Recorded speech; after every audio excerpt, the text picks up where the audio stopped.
اللہ فرمائے گا فرشتوں سے پکڑ دو اس کو باندھ دو، اس کو 70 گز لمبی زنجیروں میں جکڑ دو۔ انہو کان لا یؤمن باللہ العظیم، یہ اللہ تبارک و تعالیٰ کے اوپر ایمان نہیں رکھتا تھا۔ ولا یحض علی طعام المسکین، یہ غریبوں کو کھانا کھلانے پر ابھارا نہیں کرتا تھا، یہ غریبوں کو کھانا نہیں کھلاتا تھا۔ فلیس لہ اليوم ہاہنا حمیم، آج اس کو کھولتا ہوا پانی دیا جائے گا، آج کوئی اس کا دوست اور مددگار نہیں ہے۔ قرآن کا 29واں پارہ اٹھائیے، اللہ فرماتا ہے جس کا نام اعمال اس کے داہنے ہاتھ میں دیا جائے گا، اس کے رائٹ ہینڈ میں دیا جائے گا۔ فَيَقُولُ هَاؤُمُ اقْرَءُوا کتابیہ، وہ کہے گا اے لوگو یہ دیکھو یہ ہے میری کتاب، یہ ہے میرا نام اعمال، یہ ہے میری زندگی بھر کا کچا چٹھا۔ انی ظننت انی ملاق حسابیہ، جس کا نام اعمال اس کے داہنے ہاتھ میں ملے گا وہ خوش ہو کر کے کہے گا مجھے یقین تھا، مجھے پتا تھا میں اللہ کی بارگاہ میں ناکام نہیں ہوں گا، مجھے معلوم تھا میرا نام اعمال میرے داہنے ہاتھ میں ملے گا۔ جب دنیا کے لوگ اللہ کے احکام کی خلاف ورزی کیا کرتے تھے، میں اللہ کے احکام کے اوپر چلا کرتا تھا۔ فجر کی اذان ہوا کرتی تھی، الصلاۃ خیر من النوم کی آواز لاؤڈ اسپیکر سے آیا کرتی تھی، مؤذن چلا چلا کر کے کہتا تھا کہ اذان نماز نیند سے بہتر ہے، الصلاۃ خیر من النوم نماز نیند سے بہتر ہے۔ میرے دوسرے ساتھی رات بھر موبائل میں لگے رہتے تھے اور فجر کے ٹائم سوئے پڑے رہتے تھے۔ میں سردی میں، گرمی میں، بارش میں اٹھ کر کے فجر کی نماز جا کر کے ادا کیا کرتا تھا، کیونکہ میں نے اپنے نبی سے سنا تھا، میں نے اپنے نبی کی حدیث سنی تھی کہ دنیا کی اندر سب سے قیمتی چیز اگر کوئی ہے تو فجر کی 2 رکعت ہے۔ فجر کی 2 رکعتیں یہ دنیا کی تمام نعمتوں سے بہتر ہیں۔ میں اپنی نیند کو قربان کر کے فجر کی نماز پڑھا کرتا تھا۔ انی ظننت انی ملاق حسابیہ، مجھے یقین تھا میرا حساب مجھے مل کر کے رہے گا، اللہ تعالیٰ کی راہ میں برباد نہیں ہوں گا، مجھے پتا تھا۔ وہاں پہ عورتیں بھی آئیں گی، اللہ کی بارگاہ میں ایسی عورتیں بھی آئیں گی جنہوں نے سماج میں تانے سن لیے، ان کے ماں باپ نے بھی ان کو برا بھلا کہا، ان کے گھروں میں، ان کے خاندان میں ان کو برا بھلا کہا گیا، مگر وہ کبھی بغیر پردے کے باہر نہ نکلی، کبھی اپنے جسم کی نمائش نہیں کی۔ جب ساری دنیا بے حیائی اور بے پردگی میں پڑی ہوئی تھی، اس مسلمان لڑکی نے اپنے پردے سے، اپنی شرم و حیا سے کوئی کمپرومائز نہ کیا۔ وہ بھی کل اللہ کی بارگاہ میں کہے گی انی ظننت انی ملاق حسابیہ، اے اللہ مجھے پتا تھا، مجھے یقین تھا میری محنت کامیاب ہو جائے گی، مجھے پتا تھا۔ جب ساری میری بہنیں جب بے حیائی کیا کرتی تھیں، غیر محرم لڑکوں سے باتیں کیا کرتی تھی، اے اللہ میں نے اپنی جوانی کو بچا کر کے رکھا، میں نے اپنے کردار کو بچا کر کے رکھا، میں نے کوئی غلط کام نہ کیا، میں نے اپنے جسم کو کسی ناجائز طریقے سے استعمال نہ کیا۔ انی ظننت انی ملاق حسابیہ، مجھے پتا تھا میرا حساب مجھے مل کر کے رہے گا۔ فہو فی عیشۃ راضیہ، تو جس کا نام اعمال اس کے داہنے ہاتھ میں ملے گا، اللہ تبارک و تعالیٰ اس سے بہترین زندگی عطا فرمائے گا۔ فی جنت عالیہ، اسے اللہ تعالیٰ جنت میں اونچے اونچے مکانات دے گا۔ قطوفہا دانیہ، دنیا میں اس بیچارے کو کبھی پھل فروٹ ملے ہوں یا نہ ملے ہوں، جنت میں سارے پھل فروٹ اس کو بڑی آسانی کے ساتھ مل جائیں گے۔ جنت کے پیڑوں کے جو پھل ہوں گے اس کے لیے جھکے ہوئے ہوں گے، اسے کوئی پھل توڑنے کے لیے چڑھنا نہیں پڑے گا، اسے کسی پھل کو توڑنے کے لیے محنت نہیں کرنی پڑے گی۔ قطوفہا دانیہ، جنت کے پیڑ کے پھل اس کے لیے جھک جائیں گے۔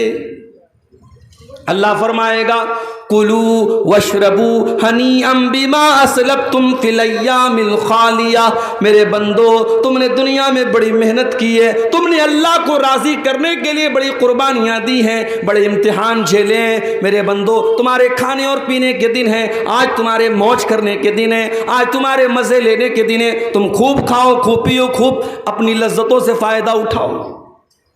تو یہ انجام کس کا ہوگا؟ یہ داہنے ہاتھ میں جس کا نام اعمال ملے گا اس کا انجام ہوگا۔ وہ کہاں جائے گا؟ جنت میں جائے گا۔ وَأَمَّا مَنْ أُوتِيَ كِتَابَهُ بِشِمَالِهِ، اور جس کا نام اعمال اس کے بائیں ہاتھ میں، اس کے لیفٹ ہینڈ میں دے دیا جائے گا، فیقول، وہ کیا کہے گا، یا لیتنی لم اوت کتابیہ، اے کاش مجھے میری کتاب نہ دی گئی ہوتی، میرا نام اعمال مجھے نہ دیا گیا ہوتا، یا لیتہا کانت القاضیہ، اے کاش دنیا میں جو موت آئی تھی اسی موت پر میرا کام تمام ہو گیا ہوتا، آج کا یہ دن نہ دیکھنا پڑتا، یہ قیامت نہ ہوتی، یہ حساب و کتاب نہ ہوتا، کاش جب میں مر گیا تھا دنیا میں تبھی سارا کھیل ختم ہو گیا ہوتا، سارا کام ختم ہو گیا ہوتا۔ دنیا میں جب ہم جنت کی باتیں کرتے ہیں، جب ہم جہنم کی باتیں کرتے ہیں، تو ایک عام آدمی کیا کہتا ہے، ارے یار کس نے دیکھا ہے جنت، کس نے دیکھا ہے جہنم، مر گئے کام ختم، 4 دن کی زندگی ہے، عیش کر لو، موج کر لو، مستی کر لو۔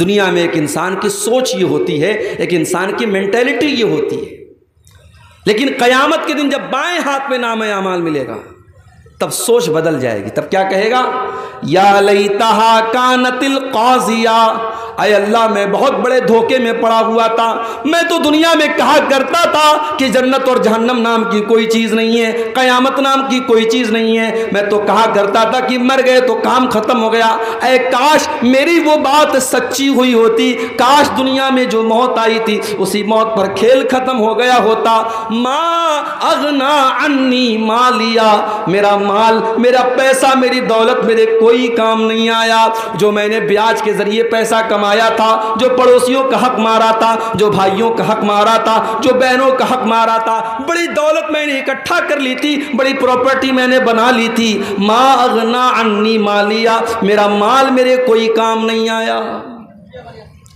حلق عنی سلطانیہ، میری سلطنت، میرا پاور، میرا اقتدار، میری حکومت سب ختم ہو گئی، آج میری لال بتی والی گاڑی، میرے آگے منسٹر اور میرے آگے ایم ایل اے، میرے آگے جو ایم پی لکھا جاتا تھا، آج میرا کوئی عہدہ قائم نہیں رہا، میری منسٹری ختم ہو گئی، میری بادشاہت ختم ہو گئی، آج مجھے کوئی پوچھنے والا نہیں ہے۔ پھر اللہ فرمائے گا خذوہ فغلوہ ثم الجحیم صلوہ ثم فی سلسلۃ ذرعہا 70 ذراعا فاصلوہ۔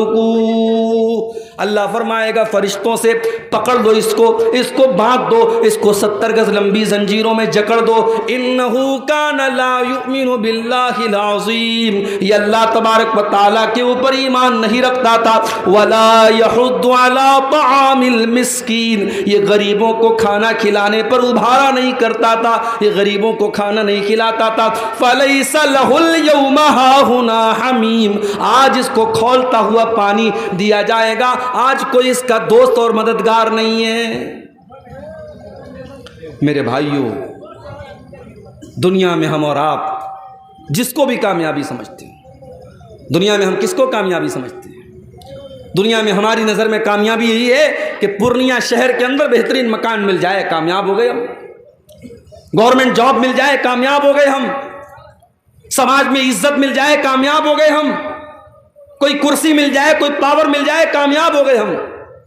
مگر حقیقت میں اگر آپ قرآن کا مطالعہ کریں گے اور اللہ سے آپ سوال کریں گے کہ اے اللہ تیری نظر میں کامیابی کیا ہے، تو اللہ کا جواب آئے گا فَمَنْ زُحْزِحَ عَنِ النَّارِ وَأُدْخِلَ الْجَنَّةَ فَقَدْ فَازَ، جس کو جہنم سے بچا لیا گیا، جس کو جنت میں ڈال دیا گیا، وہی کامیاب ہے۔ وَمَا الْحَيَاةُ الدُّنْيَا إِلَّا مَتَاعُ الْغُرُورِ، اور جس دنیا کے چکر میں پڑ کر کے تم اپنے اللہ کو بھول کے بیٹھے ہو، اس دنیا کی اوقات نہیں ہے، اس دنیا کی حیثیت نہیں ہے کہ وہ دنیا تمہارے کام آئے۔ وَمَا الْحَيَاةُ الدُّنْيَا إِلَّا مَتَاعُ الْغُرُورِ، وہ دنیا تو دھوکے کا سامان ہے، بہت بڑی دھوکے باز ہے، دنیا تو دھوکے باز ہے میرے بھائی۔ دنیا نے آج تک کسی کے ساتھ وفا نہیں کی، آپ کے ساتھ کیا کرے؟ دنیا میں دولت کمانے والا قارون گزرا تھا، بڑی دولت تھی اس کے پاس، کیا دولت اس کے کام آئی؟ نہیں، مر گیا، اللہ نے خزانے کے ساتھ زمین میں دھسا دیا۔ اگر حکومت اور پاور یہ انسان کے لیے کامیابی ہوتی تو فرعون بہت بڑا بادشاہ تھا، مگر فرعون پانی میں ڈوب کر کے مر گیا اور ساری حکومت اس کی دوسروں کے ہاتھ میں چلی گئی۔ اگر دنیا میں جسمانی طاقت اور اپنی باڈی اور اپنے جسم کے اوپر غرور کرنے والوں کو یہ لگتا ہے کہ میں بہت بڑا باڈی بلڈر ہوں، میں بڑا مضبوط جسم کا مالک ہوں اور 100 کلو میرا وزن ہے اور اس لیے میں کامیاب ہوں، تو سن لو، قوم عاد ایک قوم گزری تھی، قوم سمود ایک قوم گزری تھی، وہ بھی بڑے باڈی بلڈر تھے، وہ بھی بڑے طاقتور تھے، بڑے لمبے لمبے تھے، وہ پہاڑوں کو کاٹ کاٹ کر کے مکان بناتے تھے، اللہ نے زمین میں پٹک پٹک کے مار دیا، ایسی ہوا چلائی اللہ نے، ان کی لاشیں زمین پر بچھ گئیں، ان کے سر الگ ہو گئے، ان کے دھڑ الگ ہو گئے، اور کھجور کے سڑے ہوئے تنے کی طرح ان کی ڈیڈ باڈی زمین پر پڑی رہ گئی۔ میرے پیارے ساتھیوں، نہ جسم اور نہ مال، نہ دولت، نہ شہرت، یہ تمام چیزیں کامیابی کی ضمانت نہیں ہیں۔ کامیابی کیا ہے؟ جس کے بارے میں اللہ فیصلہ کر دے کہ اسے جہنم سے بچا لیا گیا اور اسے جنت میں داخل کر دیا گیا، کامیاب وہی انسان ہے میرے بھائی۔ اچھا، یہ جو جہنم ہے، یہ جہنم کیسی ہوگی؟ اس جہنم کے اندر جہنمیوں کو کیا سزائیں دی جائیں گی؟ یہ پورا ایک ٹاپک ہے، پورا ایک عنوان ہے، اس پر ہم تھوڑی سی روشنی آج ڈالیں گے کہ جہنم کیا ہے۔ اللہ تبارک و تعالیٰ قرآن کریم کے 30ویں پارے میں فرماتا ہے، ان جہنم کانت مرصادا للطاغین مآبا لابثین فیہا احقابا۔ جہنم گھات لگا کر کے بیٹھی ہے، جہنم تمہارا انتظار کر رہی ہے، جہنم تمہاری پرتیکشا کر رہی ہے، جہنم اس انتظار میں ہے کہ جہنم اس کے اندر داخل ہو جائیں۔ لیکن کس کا انتظار کر رہی ہے؟ للطاغین مآبا۔ جہنم اللہ کے نافرمانوں کا، اللہ کے مجرموں کا، اللہ کے قانون کو توڑنے والوں کا، اللہ کو ناراض کرنے والوں کا انتظار کر رہی ہے۔ اور جہنم میں جو چلا گیا وہ یہ نہیں کہ بس گیا اور نکل جائے گا، نہیں، لابثین فیہا احقابا، بڑے لمبے ٹائم تک، بڑے لمبے پیریڈ تک جہنم میں رہے گا۔ اگر ایمان والا ہے، اگر مومن ہے، اپنے گناہوں کی سزا جھیلنے کے بعد نکلے گا، کب نکلے گا یہ اللہ ہی جانتا ہے، اور اگر کافر ہے، اگر مشرک ہے، اگر منافق ہے، وہ تو ہمیشہ ہمیشہ جہنم کے اندر رہے گا۔ لابثین فیہا احقابا، جہنمی جہنم کے اندر بہت لمبے پیریڈ تک رہیں گے۔ دنیا میں گرمی لگی، ہم نے پنکھا لگا لیا، اور دولت آ گئی، ہم نے کولر لگا لیا، اور پیسے آ گئے، ہم نے اے سی لگوا لیا، لائٹ ہمارے گاؤں میں کٹ گئی، ہم نے انورٹر لگا لیا، ہم نے جنریٹر لگا لیا۔ لیکن میرے پیارے ساتھیوں، جہنم میں آپ کو گرمی لگے گی، وہاں کوئی پنکھا نہ چلے گا، جہنم میں پیاس لگے گی، وہاں کوئی ٹھنڈا پانی نہ ملے گا۔ لا یذوقون فیہا بردا ولا سلا ولا شرابا، جہنم کے اندر نہ تو ان کو پانی دیا جائے گا، نہ ان کو ٹھنڈک دی جائے گی، جہنم میں صرف گرمی ہی گرمی ہوگی۔ اور کھانے کو کیا ملے گا؟ الا حمیما وغساقا، ان کو کھولتا ہوا گرم پانی اور پیپ اور مواد پلایا جائے گا۔ الا حمیما وغساقا جزاء وفاقا، یہ اللہ کے نافرمانوں کا پورا پورا بدلہ ہے جو جہنم میں دیا جائے گا۔ آپ لوگ جلسہ کرتے ہیں تو جلسے کا ایک آج کل فیشن چلا ہے، گیٹ بنواتے ہیں۔ ابھی سیمانچل میں تو غنیمت ہے، مالدہ وغیرہ میں، بنگال میں، ہمارے بنگالی وقتہ لوگ جاتے رہتے ہیں، میں تو کم جاتا ہوں بنگال میں، وہاں دیکھتا ہوں بالکل روڈ پر ایک بہت بڑا گیٹ لگتا ہے، اور گیٹ پر اگر عبدالغفار صاحب کی تقریر ہے تو خوب بڑا سا فوٹو لگتا ہے۔ اچھا، مجھ سے لوگ فوٹو مانگتے ہیں جلسے والے کہ مولوی صاحب فوٹو دے دیجیے، ہم پوسٹر پہ ڈالیں گے، ہم گیٹ پر ڈالیں گے۔ میں منع کرتا ہوں، نہیں، فوٹو مت ڈالیے۔ لیکن آج کے دور میں کیا مشکل ہے، وہ یوٹیوب سے لے لیتے ہیں، وہ انٹرنیٹ سے لے لیتے ہیں، تو فوٹو ملنے میں تو کوئی مشکل کام نہیں ہے، تو بڑے بڑے گیٹ لگاتے ہیں۔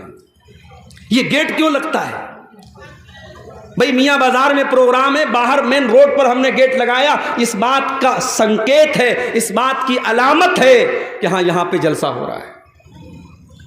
جہنم کے اندر بھی گیٹ ہوگا۔ کتنا گیٹ ہوگا؟ آپ کے جلسے میں ایک گیٹ ہوتا ہے، 2 گیٹ ہوتا ہے، ایک لیڈیز کا گیٹ ہوتا ہے، جہنم کے اندر 7 گیٹ ہوں گے۔ لہا 7 ابواب، جہنم کے اندر 7 دروازے ہوں گے، لِكُلِّ بَابٍ مِّنْهُمْ جُزْءٌ مَّقْسُومٌ، اور ہر گیٹ کے لوگوں کو بانٹ دیا جائے گا۔ سارے دروازوں سے کون لوگ داخل ہوں گے ان کا بٹوارا کر دیا جائے گا کہ اس دروازے سے شرابی جائے گا، اس دروازے سے زانی جائے گا، اس دروازے سے بے نمازی جائے گا، اس دروازے سے حرام خور جائے گا۔ 7 دروازے سے جو لوگ داخل ہوں گے، لِكُلِّ بَابٍ مِّنْهُمْ جُزْءٌ مَّقْسُومٌ، ان کا بٹوارا پہلے سے ہو جائے گا۔ اچھا، جہنم میں جب جہنمی جائیں گے تو ایسا نہیں سنگل سنگل نہیں جائیں گے، وہ گروپ کی شکل میں جائیں گے، پورا گروپ ہوگا۔ بدکار لوگوں کا الگ گروپ ہوگا، بے نمازیوں کا الگ گروپ ہوگا، جھوٹے لوگوں کا الگ گروپ ہوگا، چغل خوروں کا الگ گروپ ہوگا۔ وَسِيقَ الَّذِينَ كَفَرُوا إِلَى جَهَنَّمَ زُمَرًا، جہنمیوں کو جہنم میں گروپ کی شکل میں لے کے جایا جائے گا، ان کو ہانک کے لے کے جایا جائے گا، جیسے جانوروں کو، جیسے بکری بکرا کو، جیسے گائے بھینس کو ہانک کے لے کے جایا جاتا ہے۔ جہنمیوں کو کوئی سمان کے ساتھ، کوئی رسپیکٹ کے ساتھ، کوئی عزت کے ساتھ لے کے نہیں جایا جائے گا، ان کو ہانک کر کے لے کے جایا جائے گا۔ وَسِيقَ الَّذِينَ كَفَرُوا إِلَى جَهَنَّمَ زُمَرًا حَتَّى إِذَا جَاءُوهَا فُتِحَتْ أَبْوَابُهَا وقال لهم خزنتها ألم يأتكم رسل منكم يتلون عليكم آياتي، جب جہنمی جہنم کے دروازے پر پہنچیں گے تو فرشتے وہاں جہنم کے گیٹ پہ کھڑے رہیں گے، جہنمیوں کے سے فرشتے سوال کریں گے کہ چلو جہنم میں آ جاؤ۔ پھر وہ سوال کریں گے فرشتے، الم یاتکم رسل منکم یتلون علیکم آیات ربکم، کیا تمہارے پاس اللہ کے پیغمبر نہیں آئے جو تم کو اللہ کی آیتیں پڑھ پڑھ کے سناتے تھے؟ وَيُنذِرُونَكُمْ لِقَاءَ يَوْمِكُمْ هَذَا، اور تمہیں آج کے دن سے ڈرایا کرتے تھے۔ قَالُوا بَلَىٰ وَلَٰكِنْ حَقَّتْ كَلِمَةُ الْعَذَابِ عَلَى الْكَافِرِينَ، لیکن جہنمی کہیں گے کہ نہیں، آئے تھے ہمارے پاس، اللہ کے پیغمبر بھی آئے تھے، اللہ کے رسول بھی آئے تھے، مگر ہم بڑے بد نصیب تھے، ہم نے ان نبیوں کی بات نہیں مانی، ہم نے ان پیغمبروں کی بات نہیں مانی، اور ہم جہنم میں جانے والا عمل کرتے رہے، اس لیے آج ہم جہنم میں آئے۔ اچھا، جہنمی جب جہنم میں جائیں گے تو پیر سے نہیں جائیں گے، چہرے کے بل گھسیٹ کر کے جائیں گے۔ یحشرون علی وجوہہم فی جہنم، وہ جہنم میں اپنے چہروں کے بل گھسیٹ کر کے لے کے جائیں گے۔ جہنمی چہرے کے بل گھسیٹ کے جہنم میں جائیں گے میرے بھائی۔ اچھا، جب جہنم میں پہنچ گئے، اب جہنم میں بھی الگ الگ درجے ہوں گے۔ جہنم بہت گہری ہے، جو جتنا زیادہ گنہگار ہے وہ اتنا اندر ہوگا، جتنا زیادہ، اسی لیے اللہ نے منافقوں کے بارے میں کہا ان المنافقین فی الدرک الاسفل من النار، جو منافق لوگ ہوں گے جو ایمان کا چولا پہن کر کے ایمان والوں کو دھوکہ دیں گے، وہ جہنم کے سب سے نچلے درجے میں ہوں گے۔ تو جہنم کے بہت سارے درجے ہوں گے۔ اچھا، جہنم کتنی گہری ہوگی؟ ایک مرتبہ اللہ کے پیارے نبی صحابہ کے ساتھ بیٹھے تھے، اچانک ایک زوردار آواز آئی۔ آپ نے صحابہ سے پوچھا کہ اے صحابہ، کیا تم جانتے ہو یہ آواز کہاں سے آئی؟ صحابہ نے کہا ہمیں نہیں معلوم، اللہ اور اس کے رسول زیادہ جانتے ہیں۔ آپ نے فرمایا ھذا حجر رمی بہ فی النار منذ 70 خریفا، اے میرے صحابہ، یہ ایک پتھر کے گرنے کی آواز تھی جو 70 سال پہلے جہنم میں گرایا گیا تھا۔ فہو یہوی الآن فہو ینتہی الی قاریہ، 70 سال کے بعد آج وہ پتھر جہنم کی تہہ تک پہنچا ہے، جہنم کی گہرائی تک پہنچا ہے۔ جہنم اتنی گہری ہے کہ پتھر کو جہنم کی تہہ تک پہنچنے میں 70 سال لگ جاتے ہیں۔ اللہ اکبر۔ دنیا میں آگ لگتی ہے، کیسے لگتی ہے؟ کسی دکان میں آگ لگی، شارٹ سرکٹ سے لگ گئی، کسی گودام میں آگ لگ گئی، پیٹرول سے لگ گئی، ڈیزل سے لگ گئی۔ اس لیے پیٹرول پمپ پر آپ دیکھتے ہیں وہاں لکھا رہتا ہے smoking is not allowed, petrol pump پر آپ سگریٹ نہیں پی سکتے۔ اسلام کی نظر میں تو سگریٹ کہیں بھی نہیں پی سکتے، لیکن پیٹرول پمپ پر یہ کیوں لکھا رہتا ہے؟ کیونکہ سگریٹ کی ایک چنگاری پورے پیٹرول پمپ کو جلا کے راکھ کر سکتی ہے، کیونکہ پیٹرول خطرناک چیز ہے، اس سے آگ پھیلتی ہے۔ سوال یہ پیدا ہوتا ہے جہنم کی جو آگ ہوگی اس آگ کا ایندھن کیا ہوگا؟ کیا وہ پیٹرول سے جلے گی؟ کیا وہ ڈیزل سے جلے گی؟ کیا وہ کوئلے سے جلے گی؟ کیا وہ لکڑی سے جلے گی؟ قرآن کریم جواب دیتا ہے یا ایھا الذین آمنوا قوا انفسکم واہلیکم نارا وقودھا الناس والحجارہ، اے ایمان والو اپنے آپ کو اور اپنے بال بچوں کو، اپنے پریوار کو جہنم کی آگ سے بچاؤ جس کا ایندھن انسان اور پتھر ہوں گے، جو انسانوں سے جلے گی، جو پتھروں سے جلے گی۔ علیہا ملائکۃ غلاظ شداد، اور جہنم کے جو داروغہ ہوں گے، جہنم کے جو چوکی دار ہوں گے وہ انسان نہیں ہوں گے جو رشوت لے لیں، وہ تو فرشتے ہوں گے، اور فرشتے کسی کے ساتھ کوئی رعایت نہیں کریں گے، فرشتے کسی کے ساتھ کوئی سمجھوتا نہیں کریں گے۔ دنیا میں کیا ہوتا ہے؟ انسان جیل میں جاتا ہے، جیلر کو پیسہ دے دیتا ہے، اس کو جیل میں آرام سے ہائی فائی فیسلٹی ملتی ہے، کیس چلتا ہے عدالت میں، وکیل اچھا وکیل ہائر کر لیتا ہے، کیس جیت جاتا ہے، بے ایمان ایماندار بن جاتا ہے، چور صحیح بن جاتا ہے، قاتل چھوڑ دیا جاتا ہے، بے قصور گرفتار ہو جاتا ہے۔ یہی تو چل رہا ہے عدالت میں۔ اللہ کی عدالت میں ایسا کچھ نہیں چلے گا، کیونکہ وہاں فرشتوں کے ہاتھ میں کنٹرول ہوگا، اور فرشتے رشوت نہیں لیتے، فرشتے کسی کے ساتھ کوئی مروت نہیں کریں گے، فرشتے اپنی ڈیوٹی نبھاتے ہیں، ان کو جو ڈیوٹی اللہ تعالیٰ دیتا ہے وہ اپنی ڈیوٹی نبھاتے ہیں۔ اچھا، دنیا میں آگ لگتی ہے، دنیا کی آگ میں کوئی جل جاتا ہے، اس کی باڈی کا جو حال ہوتا ہے، کبھی آپ نے کہیں پر کوئی جلنے والا حادثہ ہوا دیکھا ہوگا تو آپ سمجھ سکتے ہیں کتنا خطرناک معاملہ ہوتا ہے۔ ایک انسان اگر جل کے مر جائے تو اس کی ڈیڈ باڈی کو بہت سے کمزور دل کے لوگ تو دیکھ ہی نہیں سکتے، ان کو الٹی ہو جائے گی، اتنی خطرناک شکل بن جاتی ہے۔ یہ دنیا کی آگ کا حال ہے میرے بھائیوں۔ جہنم کی آگ تو دنیا کی آگ سے 70 گنا زیادہ ہوگی۔ اللہ کے پیارے نبی فرماتے ہیں، صحیح مسلم کی روایت ہے، نارکم جزء من 70 جزءا من نار جہنم، او لوگو جہنم کی آگ کے 70 حصے کر دیے جائیں تو ان 70 حصوں میں سے ایک حصہ دنیا میں آیا ہے، ایک حصہ باقی 69 حصہ تو جہنم کی آگ کے اندر ہے۔ اور اللہ کے نبی فرماتے ہیں کہ جہنم اس سے 69 گنا زیادہ خطرناک ہوگی، اور جتنی دنیا کی آگ جلاتی ہے اس سے 70 گنا زیادہ خطرناک جلانے والی آگ جہنم کی ہوگی۔ دنیا میں کوئی انسان جلتا ہے، ایک بار جل گیا مر گیا، کام ختم، لیکن جہنم کی آگ میں بار بار جلایا جائے گا۔ ان الذین کفروا بآیاتنا سوف نصلیہم نارا، جن لوگوں نے ہماری آیتوں کا انکار کیا ہم ان کو جہنم کے اندر ڈالیں گے۔ کلما نضجت جلودہم بدلناہم جلودا غیرہا، جب ایک مرتبہ ان کے جسم کی کھال جل جائے گی، ان کے بدن کا چمڑا جل جائے گا، ہم دوسرا چمڑا ان کے اوپر چڑھا دیں گے، ہم بار بار ان کو جلنے کی تکلیف دیں گے۔ جہنم میں بھوک بھی لگے گی، جہنم میں پیاس بھی لگے گی، تو کھانا کیا ملے گا، پانی کیا ملے گا؟ لیس لہم طعام الا من ضریع، جہنمیوں کو کانٹے دار جھاڑی کھلائی جائے گی، لا یسمن ولا یغنی من جوع، وہ کانٹے دار جھاڑی جب اپنے حلق میں ڈالیں گے نہ تو اس سے پیٹ بھرے گا نہ بدن میں طاقت آئے گی، بس ان کو کھلانے کے طور پر وہ کانٹے دار زری نام کی جھاڑی کھلائی جائے گی۔ اور ایک پھل ہے، اس کا نام ہے زقوم۔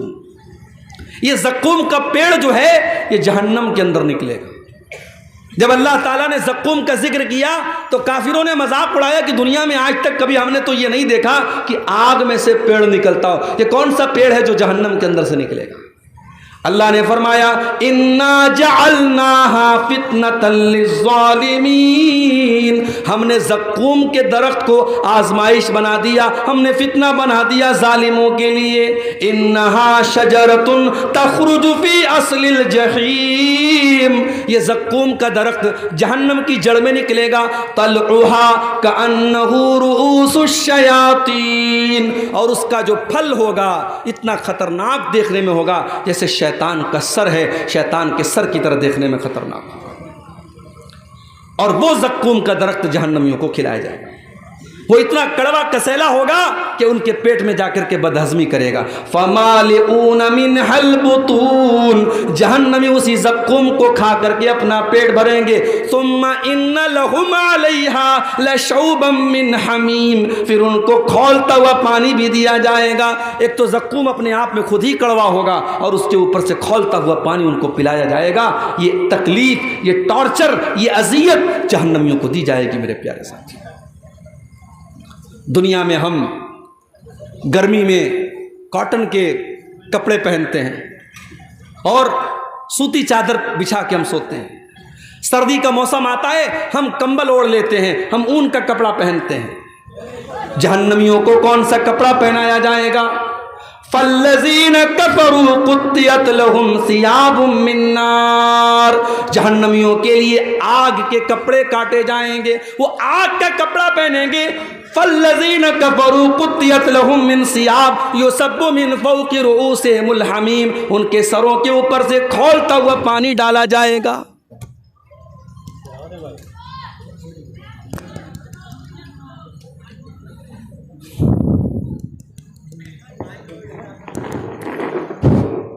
ان کے سروں کے اوپر سے کھولتا ہوا پانی ڈالا جائے گا. یُسْحَرُ بِهِ مَا فِي بُطُونِهِمْ وَالْجُلُودُ، جب کھولتا ہوا پانی ان کے سر پہ ڈالا جائے گا ان کی اندر کی اتڑیاں بھی اس سے جل جائیں گی، ان کی چمڑیاں بھی جل جائیں گی. یہ جہنم کا عذاب ہوگا میرے بھائی. اور جانتے ہو دنیا میں کہیں زخم ہو جاتا ہے نا تو زخم کے اندر پیپ بھر جاتا ہے، پیلا پیلا پیپ. ہمارے یا اس کو مواد بولتے، پتہ نہیں آپ کے بنگلہ میں کیا بولتے ہیں، پیپ اور مواد اس کو کہا جاتا ہے. جہنمیوں کو وہ پیپ اور مواد پلایا جائے گا. یسقا من ماء صدید، جہنمیوں کو وہ پیپ اور مواد پلایا جائے گا. یتجرعہ ولا یکاد یسیغہ، وہ اتنا خطرناک ہوگا، وہ اتنا گندا ہوگا، وہ اتنا گھناؤنا ہوگا کہ جہنمی بیچارہ پیاس سے پریشان ہوگا، لیکن وہ اس پیپ اور مواد کو بڑی مشکل سے اپنی حالت کے نیچے اتارے گا. وَيَأْتِيهِ الْمَوْتُ مِنْ كُلِّ مَكَانٍ وَمَا هُوَ بِمَيِّتٍ، وہ بیچارہ ہر طرف سے موت اس کے پاس آئے گی مگر پھر بھی وہ مرے گا نہیں. جہنمیوں کو موت نہیں آئے گی، جہنمیوں کو موت نہیں آئے گی. کیوں؟ کیونکہ جب جنتی جنت میں چلے جائیں گے اور جہنمی جہنم میں چلے جائیں گے تو اللہ تبارک و تعالیٰ موت کو ایک دمبے کی شکل میں، ایک میڈھا کی شکل میں لائے گا اور موت کے گلے پر چھری چلا دی جائے گی. موت کو ذبح کر دیا جائے گا، موت کو قربان کر دیا جائے گا اور اعلان کر دیا جائے گا اے جنتیوں اب ہمیشہ جنت میں رہنا ہے، اور اے جہنمیوں ہمیشہ جہنم میں رہنا ہے. اب موت آنے والی نہیں ہے، موت کا معاملہ ختم ہو گیا. جہنمی بیچارے پریشان ہو کر کے جہنم کے داروغہ سے ریکویسٹ کریں گے. وَنَادَا أَصْحَابُ النَّارِ أَصْحَابَ الْجَنَّةِ وَنَادَوْا يَا مَالِكُ لِيَقْضِيَ عَلَيْنَا رَبُّكَ قَالَ إِنَّكُمْ مَاكِثُونَ، جہنمی کہیں گے اے جہنم کے داروغہ، اے مالک. جہنم کے داروغہ کا نام کیا ہوگا؟ مالک. جنت کے داروغہ کا نام رضوان اور جہنم کے داروغہ کا نام مالک. تو کہیں گے اے مالک، اے جہنم کے داروغہ، اپنے رب سے کہہ دو ہمیں ایک بار مار دے، ہمیں ایک بار موت دے دے. یہ تل تل نہ مارے، یہ بار بار نہ مارے، یہ قسطوں میں نہ مارے، ایک بار ہمیں مار کے کام ختم کر دے. جہنم کا داروغہ کہے گا قال انکم ماکثون، اے جہنمیوں تمہیں ہمیشہ ہمیشہ اسی جہنم میں رہنا ہے، تمہیں موت آنے والی نہیں ہے. اللہ اکبر، کتنے پتھر دل ہو گئے ہم لوگ. اس جہنم کے بارے میں ہم سنتے ہیں، پڑھتے ہیں، ہم دعا بھی کرتے ہیں اللہ سے ربنا آتنا فی الدنیا حسنہ وفی الآخرۃ حسنہ وقنا عذاب النار، اے اللہ جہنم کے عذاب سے بچا لے. ہم دعا بھی کرتے ہیں مگر اس جہنم سے بچنے کی کوشش نہیں کرتے. کتنے کام ہم ایسے کرتے جو جہنم میں لے کے جانے والے ہیں، اور ابھی میں بیان کروں گا وہ کون سے کام ہیں. چند اہم کام بیان کروں گا جو جہنم میں لے کے جاتے ہیں. میرے بھائیوں، ہم جہنم کے بارے میں سنتے ہیں، بیانات سنتے ہیں، تقریریں سنتے ہیں، جمعہ کے خطبے میں ہم اللہ کے پیارے نبی کی حدیثیں سنتے ہیں، مگر ہمارا دل کانپتا نہیں ہے، ہمارے رونگٹے کھڑے نہیں ہوتے ہیں، ہمارے دلوں میں ڈر پیدا نہیں ہوتا ہے. کیوں؟ ثم قست قلوبکم من بعد ذلک فہی کالحجارۃ او اشد قسوا. اللہ نے قرآن میں فرمایا تمہارے دل تو اتنے کٹھور ہو گئے, تمہارے دل تو اتنے سخت ہو گئے کہ پتھروں سے بھی زیادہ کٹھور تمہارے دل ہو گئے. پتھر کے اوپر بھی پانی بار بار پڑتا ہے تو پتھر کے اندر بھی سوراخ ہو جاتا ہے, پتھر سے بھی پانی رسنے لگتا ہے. اے انسانوں, اللہ کی نافرمانی کرتے کرتے تمہارے دل اتنے کٹھور ہو گئے کہ پتھروں سے بھی زیادہ سخت ہو گئے تمہارے دل. آج حقیقت میں میرے بھائیو ہمارے دل پتھروں سے بھی زیادہ سخت ہو گئے ہیں. ورنہ صحابہ کرام تو جہنم کی بات سن کے رونے لگتے تھے. جہنم کی بات سن کر کے صحابہ کرام رونے لگتے تھے. حضرت عائشہ رضی اللہ تعالیٰ عنہ, صبح کا ٹائم ہے, سورج نکلنے کے بعد جو ایک نماز پڑھی جاتی ہے جس کو چاشت کی نماز کہا جاتا ہے, اما عائشہ رضی اللہ تعالیٰ عنہ چاشت کی نماز پڑھ رہی ہیں اور چاشت کی نماز میں سورہ طور کی تلاوت کر رہی ہیں. میری پیاری ماں بہنوں, ذرا آج آپ اپنا جائزہ لے لیں, آج کتنی عورتیں جن کو سورہ طور یاد بھی نہ ہوگی. ہمارے یہاں عورتوں کا معاملہ بڑا گڑبڑ ہے, دین کی تعلیم نہ کے برابر ہے. یا تو مدرسے میں پڑھے گی یا بالکل نہیں پڑھے گی. جو لڑکیاں مدرسے میں پڑھتی ہیں ان کو تو جانکاری ہے دین کی, جو مدرسے میں نہیں جاتی ان کو بالکل جانکاری نہیں ہے. حضرت عائشہ چاشت کی نماز پڑھ رہی ہیں, سورہ طور کی تلاوت کر رہی ہیں, اور سورہ طور کی تلاوت کرتے ہوئے حضرت عائشہ اس آیت پر پہنچتی ہیں, جب جنتی جنت میں جائیں گے تو جنتی اللہ کا شکر ادا کریں گے اور کہیں گے فمن اللہ علینا ووقانا عذاب السموم. اے اللہ تیرا بہت بڑا احسان ہے ہمارے اوپر, تو نے جہنم کی آگ سے ہم کو بچا لیا, تو نے جہنم کی عذاب سے ہم کو بچا لیا. اما عائشہ جب اس آیت پر پہنچتی ہیں تو رونے لگتی ہیں اور بار بار اسی آیت کو ریپیٹ کرنے لگتی ہیں, بار بار اسی آیت کو دہرانے لگتی ہیں فمن اللہ علینا ووقانا عذاب السموم. اے اللہ تیرا بہت بڑا احسان ہمارے اوپر, تو نے جہنم کی آگ سے ہم کو بچا لیا. حضرت عائشہ کے ایک بھانجے تھے, ان کا نام عروہ تھا, وہ اپنی خالہ سے ملنے آئے, دیکھا خالہ نماز پڑھ رہی ہیں اور بار بار اسی آیت کو دہرا رہی ہیں. انہوں نے سوچا میں چلا جاتا ہوں, بعد میں آ جاؤں گا. کہتے میں مارکیٹ میں گیا, میں نے سودا خریدا, میں نے سامان خریدا. 1-2 گھنٹے کے بعد اپنا سامان خریدنے کے بعد, اپنا کام کرنے کے بعد جب میں دوبارہ اپنی خالہ کے گھر گیا, میں نے دیکھا وہی حالت ہے, خالہ نماز میں کھڑی ہیں, آنکھوں سے آنسو بہ رہے ہیں اور خالہ بار بار اسی آیت کو دہرا رہی ہیں فمن اللہ علینا ووقانا عذاب السموم. جنتی کہیں گے اے اللہ تیرا بہت بڑا احسان ہمارے اوپر ہے, تو نے جہنم کی آگ سے ہم کو بچا لیا. ہمارے اور آپ کے اندر یہ جذبہ کب پیدا ہوگا میرے بھائی؟ جہنم کی آگ سے بچنے کی ہم تیاری کب کریں گے؟ یاد رکھو, جہنم کی آگ سے بچنے کے لیے آپ کو ان کاموں سے بچنا پڑے گا جو جہنم کی طرف لے کے جاتے ہیں. اور آج کی تقریر میں کچھ ایسے کام بتاؤں گا, میں وہ کام بتاؤں گا جو جہنم میں لے کے جاتے ہیں. مقصد یہ ہے ان کاموں سے ہم اپنے دامن کو بچائیں. نہیں بچائیں گے تو ہمارا انجام بہت برا ہوگا. بس ہم دعا کرتے اللہ ہمیں ہماری حفاظت کرے. اگر ہم ان کاموں کی بات کریں جو جہنم میں لے کر کے جاتے ہیں, اس میں نمبر 1 پر اگر کوئی کام ہے, سب سے پہلا اگر کوئی کام ہے جو جہنم میں لے کر کے جانے والا ہے, اسے ہم شرک کہتے ہیں. اللہ کی عبادت میں کسی کو شریک کرنا, کسی کو سنگی بنانا, کسی کو شریک کرنا, کسی کو پارٹنر بنانا. جو کام اللہ کے لیے کیا جاتا ہے وہ کام کسی اور کے لیے کرنا. نماز اللہ کے لیے پڑھی جاتی ہے, رکوع اللہ کے لیے ہوتا ہے, سجدہ اللہ کے لیے ہوتا ہے, قسم اللہ کے نام کی کھائی جاتی ہے, جانور اللہ کے نام کا ذبح ہوتا ہے, سر اللہ کے آگے جھکایا جاتا ہے, ہاتھ اللہ کے آگے پھیلایا جاتا ہے. یہ سارے کام اگر کسی اور کے ساتھ کیے جاتے ہیں, چاہے وہ کوئی نبی کیوں نہ ہو, چاہے وہ کوئی ولی کیوں نہ ہو, چاہے وہ کوئی جانور کیوں نہ ہو, چاہے وہ کوئی پیڑ کیوں نہ ہو, اللہ کا مقام کسی اور کو دینا یہی شرک ہے میرے پیارے ساتھیوں. اور قرآن کہتا ہے انہ من یشرک باللہ فقد حرم اللہ علیہ الجنہ ومأواہ النار وما للظالمین من انصار. جو اللہ کے ساتھ شرک کرے گا اس کی ہم مغفرت نہیں کریں گے, اس کا ٹھکانہ جہنم ہوگا, اس کے لیے جنت حرام ہے اور وہ ہمیشہ ہمیشہ جہنم میں رہے گا. مشرک کو اللہ تعالیٰ جہنم سے نہیں بچائے گا میرے بھائی. دوسرے گناہوں کو اللہ تعالیٰ ان کی سزا دے کر کے یا معاف کر کے جنت میں داخل کر دے گا, مگر مشرک جو شرک پر مرا ہے اس کو اللہ تعالیٰ جہنم سے کبھی نہیں نکالے گا.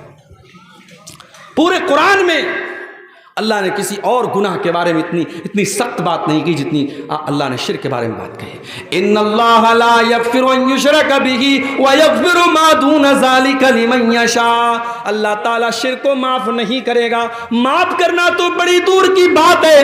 اگر کوئی مشرک ہے، اگر کوئی شرک کی حالت میں مر گیا ہے، اس مشرک کے لیے ہم مغفرت کی دعا بھی نہیں کر سکتے ہیں. ہمارا اپنا باپ ہی کیوں نہ ہو، ہمارا اپنا بیٹا ہی کیوں نہ ہو. اللہ نے فرمایا ما کان للنبی ان یستغفروا للمشرکین ما کان للنبی والذین آمنوا ان یستغفروا للمشرکین ولو کانوا اولی قربا. اے ایمان والو اور اے میرے نبی، کان کھول کر کے سن لو، کسی مشرک کے لیے تم مغفرت کی دعا بھی نہیں کر سکتے، تمہارا کوئی اپنا رشتہ دار ہی کیوں نہ ہو. تو یہ پہلا گناہ ہے شرک، جو ہمیں جہنم کی آگ کی طرف لے کے جائے گا. اور آج بڑے افسوس کے ساتھ کہنا پڑتا ہے، ہمارے کتنے مسلمان بھائی ہیں جن کو پٹی پڑھا دی گئی، ساری زندگی وہ شرک کر رہے ہیں اور نام مسلمان والا ہے، ٹوپی مسلمان والی ہے، گوشت برابر کھا رہے ہیں اور سمجھ رہے صاحب ہم بہت پکے مسلمان ہیں، جبکہ وہ قدم قدم پہ شرک کر رہے ہیں.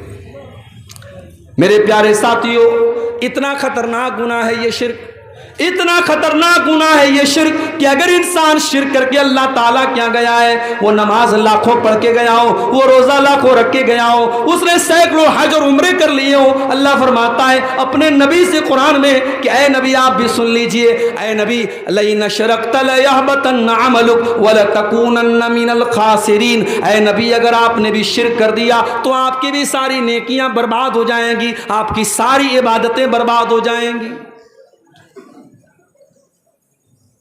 سورہ انعام میں اللہ تعالیٰ نے 18 نبیوں کا ذکر کیا، اور 18 نبیوں کا ذکر کرنے کے بعد اللہ نے فرمایا وَلَوْ أَشْرَكُوا لَحَبِطَ عَنْهُمْ مَا كَانُوا يَعْمَلُونَ. اگر ہمارے نبیوں نے بھی، ہمارے پیغمبروں نے بھی شرک کیا ہوتا، ان کی ساری نیکیاں برباد ہو گئی ہوتی. تو یہ پہلا عمل ہے میرے پیارے ساتھیوں جو جہنم میں لے کر کے جانے والا ہے. السلام علیکم. ہوٹل کا ٹوکن 100 کے بجائے 80 ہو گیا ہے اور کھانا بچا ہوا ہے. جن حضرت کو کھانے کی ضرورت ہے وہ جا کے کھا سکتے ہیں. 100 کے بجائے 80 ہو گیا ہے. جن حضرت کو کھانے کی ضرورت ہو وہ جا کے کھا سکتے ہیں. دوسرا گناہ جو انسان کو جہنم کی طرف لے کے جاتا ہے، شرک آپ نے سن لیا. اب شرک ہی سے ملتا جلتا ہے گناہ ہے کفر کرنا. شرک کیا ہے؟ اللہ کی عبادت میں کسی کو شریک کرنا. کفر کیا ہے؟ اللہ کو نہ ماننا یا رسول کو نہ ماننا، یا جن باتوں پر ایمان لانا ضروری ہے ان میں سے کسی بات کا انکار کرنا. مثال کے طور پر آدمی اللہ کو مانتا ہے، رسول کو نہیں مانتا، یا رسول کو مانتا ہے اللہ کی کتابوں کو نہیں مانتا، یا اللہ کی کتابوں کو مانتا ہے اللہ کے فرشتوں کو نہیں مانتا، یا فرشتوں کو مانتا ہے تقدیر کو نہیں مانتا، تقدیر کو مانتا ہے قیامت کو نہیں مانتا. جتنی چیزوں پر ایمان لانا ضروری ہے، انیوار ہے، کمپلسری ہے، ان چیزوں میں سے کسی چیز کا انکار کرنے والا کافر ہے، اور کافر بھی جنت میں نہیں جائے گا، جہنم میں جائے گا. وَمَن يَكْفُرْ بِالْإِيمَانِ فَقَدْ حَبِطَ عَمَلُهُ. جو اللہ تعالیٰ کے اوپر ایمان لانے والی کسی چیز کا انکار کرے گا، فَقَدْ حَبِطَ عَمَلُهُ، اس کے سارے عمل برباد ہو جائیں گے. وَهُوَ فِي الْآخِرَةِ مِنَ الْخَاسِرِينَ، اور آخرت میں وہ نقصان اٹھانے والوں میں سے ہوگا. قرآن میں بار بار اللہ کہتا ہے ہم نے کافروں کے لیے جہنم تیار کر رکھی، ہم نے کافروں کے لیے جہنم تیار کر کے رکھی. جو کافر ہوگا، جو کفر کرے گا، اس کے لیے جنت حرام ہے اور جہنم میں وہ داخل ہوگا. اور آگے بڑھیے، جہنم میں لے کر کے جانے والی ایک اور چیز ہے اللہ کا مذاق اڑانا، اللہ کے رسول کا مذاق اڑانا، فرشتوں کا مذاق اڑانا، قرآن کا مذاق اڑانا، شریعت کا مذاق اڑانا. اگر آپ نے شریعت کی کسی چیز کا مذاق اڑایا تو یہ چیز بھی آپ کو اللہ کی جنت سے دور کر دے گی. اللہ نے قرآن میں فرمایا قُلْ أَبِاللَّهِ وَآيَاتِهِ وَرَسُولِهِ كُنْتُمْ تَسْتَهْزِئُونَ. اے نبی آپ کہہ دیجئے منافقوں سے، کافروں سے، کیا تم اللہ کا مذاق اڑاتے ہو؟ کیا تم اللہ کی آیتوں کا مذاق اڑاتے ہو؟ کیا تم اللہ کے رسول کا مذاق اڑاتے ہو؟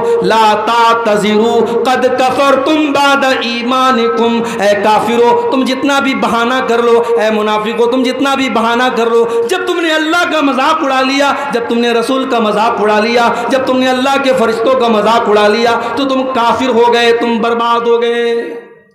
اس لیے اللہ اور اس کے رسول کا مذاق اڑانے والا کافر ہو جاتا ہے میرے بھائی۔ تو جب مذاق اڑانے والا کافر ہو جاتا ہے تو جو نبی کو گالی دیتا ہے، جو نبی کو برا بھلا کہتا ہے، جو نبی پر تانے مارتا ہے، اب ذرا سوچو اس کا انجام کیا ہوگا۔ اللہ کے نبی کے دور میں ایک آدمی اسلام قبول کرتا ہے، مسلمان ہوتا ہے، پڑھا لکھا تھا۔ اللہ کے نبی نے اسے ڈیوٹی سونپی کہ قرآن جب اترے تو اس قرآن کو لکھنے والے صحابہ میں آپ نے اس انسان کو بھی شامل کر دیا کہ جب قرآن اترے تو تم لکھ لیا کرو۔ بخاری کے الفاظ ہیں، کچھ دنوں تک وہ اللہ کے نبی کے ساتھ رہا اور اللہ کے نبی کے ساتھ کچھ قرآن کی آیتوں کو اس نے لکھا بھی، اور اس کے بعد وہ مرتد ہو گیا، وہ کافر ہو گیا، وہ اسلام کو چھوڑ کے چلا گیا، دوبارہ عیسائی بن گیا۔ جب وہ عیسائی بن گیا اس نے جا کر کے لوگوں میں یہ پروپیگنڈا شروع کر دیا، یہ پھیلانا شروع کر دیا، ارے محمد کو تو کچھ نہیں آتا، جو میں نے لکھ کر کے دیا ہے بس اتنا ہی آتا ہے، اس سے زیادہ تو محمد کو کچھ بھی نہیں آتا ہے۔ اللہ کے نبی پر جھوٹی تہمت لگا رہا ہے، جھوٹا بہتان لگا رہا ہے، الزام لگا رہا ہے۔ اللہ کے نبی خاموش رہے، کوئی جواب نہیں دیا۔ اللہ کے اوپر آپ نے چھوڑ دیا کہ اللہ تیرے نبی کا مذاق اڑا رہا ہے، اب تو فیصلہ کر دے۔ کچھ دنوں کے بعد اس کی موت ہو گئی، وہ آدمی مر گیا۔ مرنے کے بعد اس کی قوم کے لوگوں نے اس کو قبرستان میں لے جا کر کے دفن کیا۔ رات کو دفن کیا، اگلے دن کیا دیکھتے ہیں، اس کی لاش قبر کے باہر پڑی ہوئی ہے۔ اس کے ساتھیوں نے کہا لگتا ہے محمد صلی اللہ علیہ وسلم اور ان کے ساتھیوں نے بدلہ لیا ہے، اسے دشمنی لی ہے اور اس کو قبر سے باہر نکالا ہے۔ انہوں نے اور گہری قبر کھودی اور گہرا گڈھا کھودا اور اس میں اس کو دفن کر دیا۔ اگلے دن پھر جا کے دیکھا تو لاش باہر رکھی ہوئی ہے۔ 3 دن تک لگاتار گڈھا کھودتے رہے، اس انسان کی لاش کو زمین میں دفن کرتے رہے، لیکن زمین نے اس کی لاش کو قبول نہ کیا۔ جب تیسرے دن بھی ایسا ہوتا چلا گیا، وہ سمجھ گئے کہ یہ انسان کا کام نہیں ہے، یہ اللہ کا کام ہے، یہ اللہ کی طرف سے غضب نازل ہو رہا ہے۔ انہوں نے لے جا کر کے اس کی لاش کو کوڑے میں پھینک دیا۔ میرے بھائیوں، آج بھی اگر کوئی نبی کا مذاق اڑاتا ہے، کوئی اللہ کا مذاق اڑاتا ہے، اس کا انجام بہت برا ہونے والا ہے۔ یہ بات یاد رکھو، 1400 سال سے لے کر کے آج تک کی تاریخ گواہ ہے۔ نبی اکرم کا مذاق اڑانے والا اور اسلام کا مذاق اڑانے والا آخرت میں تو جو ہوگا ہوگا، دنیا میں بھی وہ برباد ہونے والا ہے میرے پیارے ساتھی۔ اور آگے بڑھیے، ایک اور چیز ہمیں جہنم میں لے کر کے جانے والی ہے۔ یا ایھا الذین آمنوا لا تاکلوا الربا اضعافا مضاعفا، اے ایمان والو تم سود نہ کھانا، تم بیاج نہ کھانا، واتقوا اللہ لعلکم تفلحون، اللہ سے ڈرو تبھی تم کامیاب ہو سکتے ہو، تم سود کھا کر کے کامیاب نہیں ہو سکتے۔ سود کھانے والا، بیاج کھانے والا، یہ بھی جہنم کو اپنے اوپر لازم کر رہا ہے۔ اللہ کے نبی نے صرف سود کھانے والے پر لعنت نہیں کی، آپ نے فرمایا لعن اللہ آکل الربا وموکلہ وکاتبہ وشاہدیہ، اللہ تعالیٰ کی لعنت ہو سود کھانے والے پر، سود کھلانے والے پر، سود لکھنے والے پر، سود کی گواہی دینے والے پر، اور آپ نے فرمایا سب برابر ہیں۔ اسی لیے علماء کہتے ہیں کہ بینک میں کوئی جاب کرنا صحیح نہیں ہے، کیونکہ بینک کا پورا کام سود پر ہوتا ہے۔ بینک میں آپ کوئی بھی کام کریں گے وہ سود میں سپورٹ ہوگا، وہ بیاج میں سپورٹ ہوگا۔ آج بینک میں جاب کرنا تو چھوڑ دیجئے، مسلمان دھڑلے سے سود کھا رہا ہے، سود پر مسلمان اپنے مسلمان بھائی کو قرضہ دے رہا ہے اور بیاج کی رقم دھڑلے سے کھا رہا ہے۔ میرے پیارے ساتھیوں، یہ سود کھانا، اکل الربا، یہ بیاج کھانا، یہ اللہ کے نبی فرماتے ہیں کہ ہلاک کر دینے والے گناہوں میں سے، جہنم میں لے کر کے جانے والے گناہوں میں سے ہے، اور اتنا بڑا گناہ ہے سود کھانا۔ اللہ کے نبی فرماتے ہیں سود کے 70 سے بھی زیادہ درجے ہیں، جن میں سب سے ہلکا درجہ یہ ہے ان یزنی الرجل بامہ، انسان اپنی سگی ماں کے ساتھ زنا کرے۔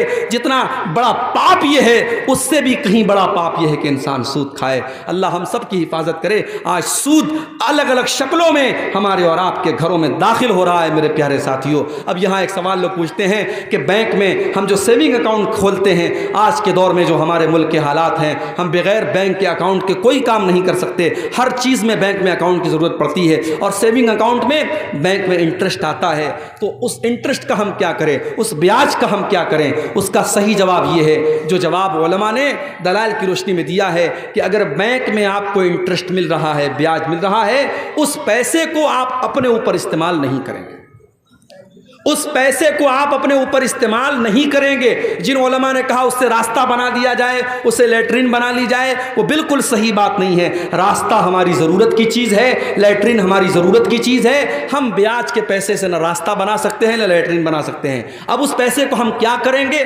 کچھ علماء نے کہا اس کو بینک میں چھوڑ دو، وہ ہمارا پیسہ ہے ہی نہیں۔ ہم نے اگر اپنے اکاؤنٹ میں 1000 روپیہ جمع کیا اور 1000 پر اگر 50 روپیہ بیاج مل رہا ہے، وہ 50 ہمارا ہے ہی نہیں، تو ہم اس کے چکر میں کیوں پڑے؟ جو ہماری مول دھن ہے، جو اصل رقم ہے 1000 روپیہ، وہ ہم لے لیں اور 50 کو چھوڑ دیں۔ لیکن دوسرے علماء نے کہا نہیں، اگر ہم وہ پیسہ اپنے اکاؤنٹ میں چھوڑ دیں گے تو بینک ہمارے پیسے کو اور استعمال کرے گا، اس سے وہ اور انٹرسٹ کمائے گا، اس لیے اس پیسے کو بینک والے کو چھوڑنا مناسب نہیں ہے۔ ہم اس پیسے کو نکالیں گے، اس کا کیلکولیشن کریں گے، اس کا حساب کریں گے، اور اس پیسے کو ہم کسی غریب آدمی کو، کسی ضرورت مند آدمی کو، کسی بیمار کو ہم علاج کے لیے دے دیں گے، کسی ضرورت مند کی ضرورت کے لیے دے دیں گے، اس مقصد کے ساتھ کہ وہ پیسہ استعمال ہو جائے، اور وہ پیسہ ہم اپنے ذاتی استعمال میں نہیں لائیں گے اور نہ اس پر کسی ثواب کی امید رکھیں گے۔ چونکہ مجبوری ہے، پیسے کو ضائع بھی نہیں کیا جا سکتا، پیسے کو برباد بھی نہیں کیا جا سکتا، تو اس سود کے پیسے کو نکال کر کے ہم کسی غریب وغیرہ کو دے دیں گے۔ اب چاہے وہ غریب مسلمان ہو، غیر مسلم ہو، ہم کسی کو بھی دے سکتے ہیں۔ اب اگر کوئی پوچھتا ہے کہ وہ تو حرام پیسہ ہے، ہم کسی مسلمان غریب کو کیوں دے سکتے ہیں؟ جب آپ نے دے دیا تو اب وہ اس کے لیے حرام نہیں ہے، وہ آپ کے لیے حرام تھا، آپ کو بیاج کے طور پہ مل رہا تھا، آپ نے اس کو مدد کے طور پہ دیا ہے، اس کے لیے بیاج نہیں ہے۔ اس کو ایسے سمجھو جیسے کسی غریب کو آپ نے زکوٰۃ کا پیسہ دیا، اب وہ اس کے لیے زکوٰۃ ہے، مگر اسی زکوٰۃ کے پیسے سے اگر غریب کسی دوسرے مسلمان کو دعوت کھلاتا ہے تو اس دوسرے مسلمان کے لیے وہ کھانا جائز ہے، وہ اس کے لیے زکوٰۃ کی رقم نہیں ہے، زکوٰۃ کی رقم اس غریب کے لیے ہے۔ وہی مسئلہ یہاں پر اپلائی ہوگا، آپ کسی بھی غریب کو وہ بیاج کا پیسہ دے کر کے اپنی جان چھڑا سکتے ہیں۔ اور آگے بڑھیے، جہنم میں لے کر کے جانے والی ایک اور چیز ہے میرے پیارے ساتھی، اور وہ کیا ہے؟ یتیم کا مال کھانا۔ یتیم کا مال کھانے والا بھی جہنم میں جائے گا، کیونکہ یتیم وہ بچہ ہے جس نے اپنے باپ کو کھویا ہے، اور باپ جب دنیا سے چلا گیا، باپ بہت بڑی دیوار ہوتا ہے، باپ بہت بڑا سایہ ہوتا ہے۔ جس بچے کا باپ مر جائے وہ بے سہارا ہو جاتا ہے۔ اس بے سہارا اور اس بے بس بچے کا حق مارنا یہ بڑی گھٹیا حرکت ہے، اور اللہ نے یتیم کا مال کھانے والوں کے بارے میں فرمایا، ان الذین یاکلون اموال الیتامی ظلما انما یاکلون فی بطونہم نارا۔ جو لوگ یتیم کا مال ناجائز طریقے سے کھا جاتے ہیں وہ اپنے پیٹ میں جہنم کی آگ بھر رہے ہیں، اور ان قریب وہ جہنم میں جائیں گے۔ اچھا، یتیم کا مال کھانے والا جہنم میں جائے گا، اور امام صاحب کا مال کھانے والا کہاں جائے گا؟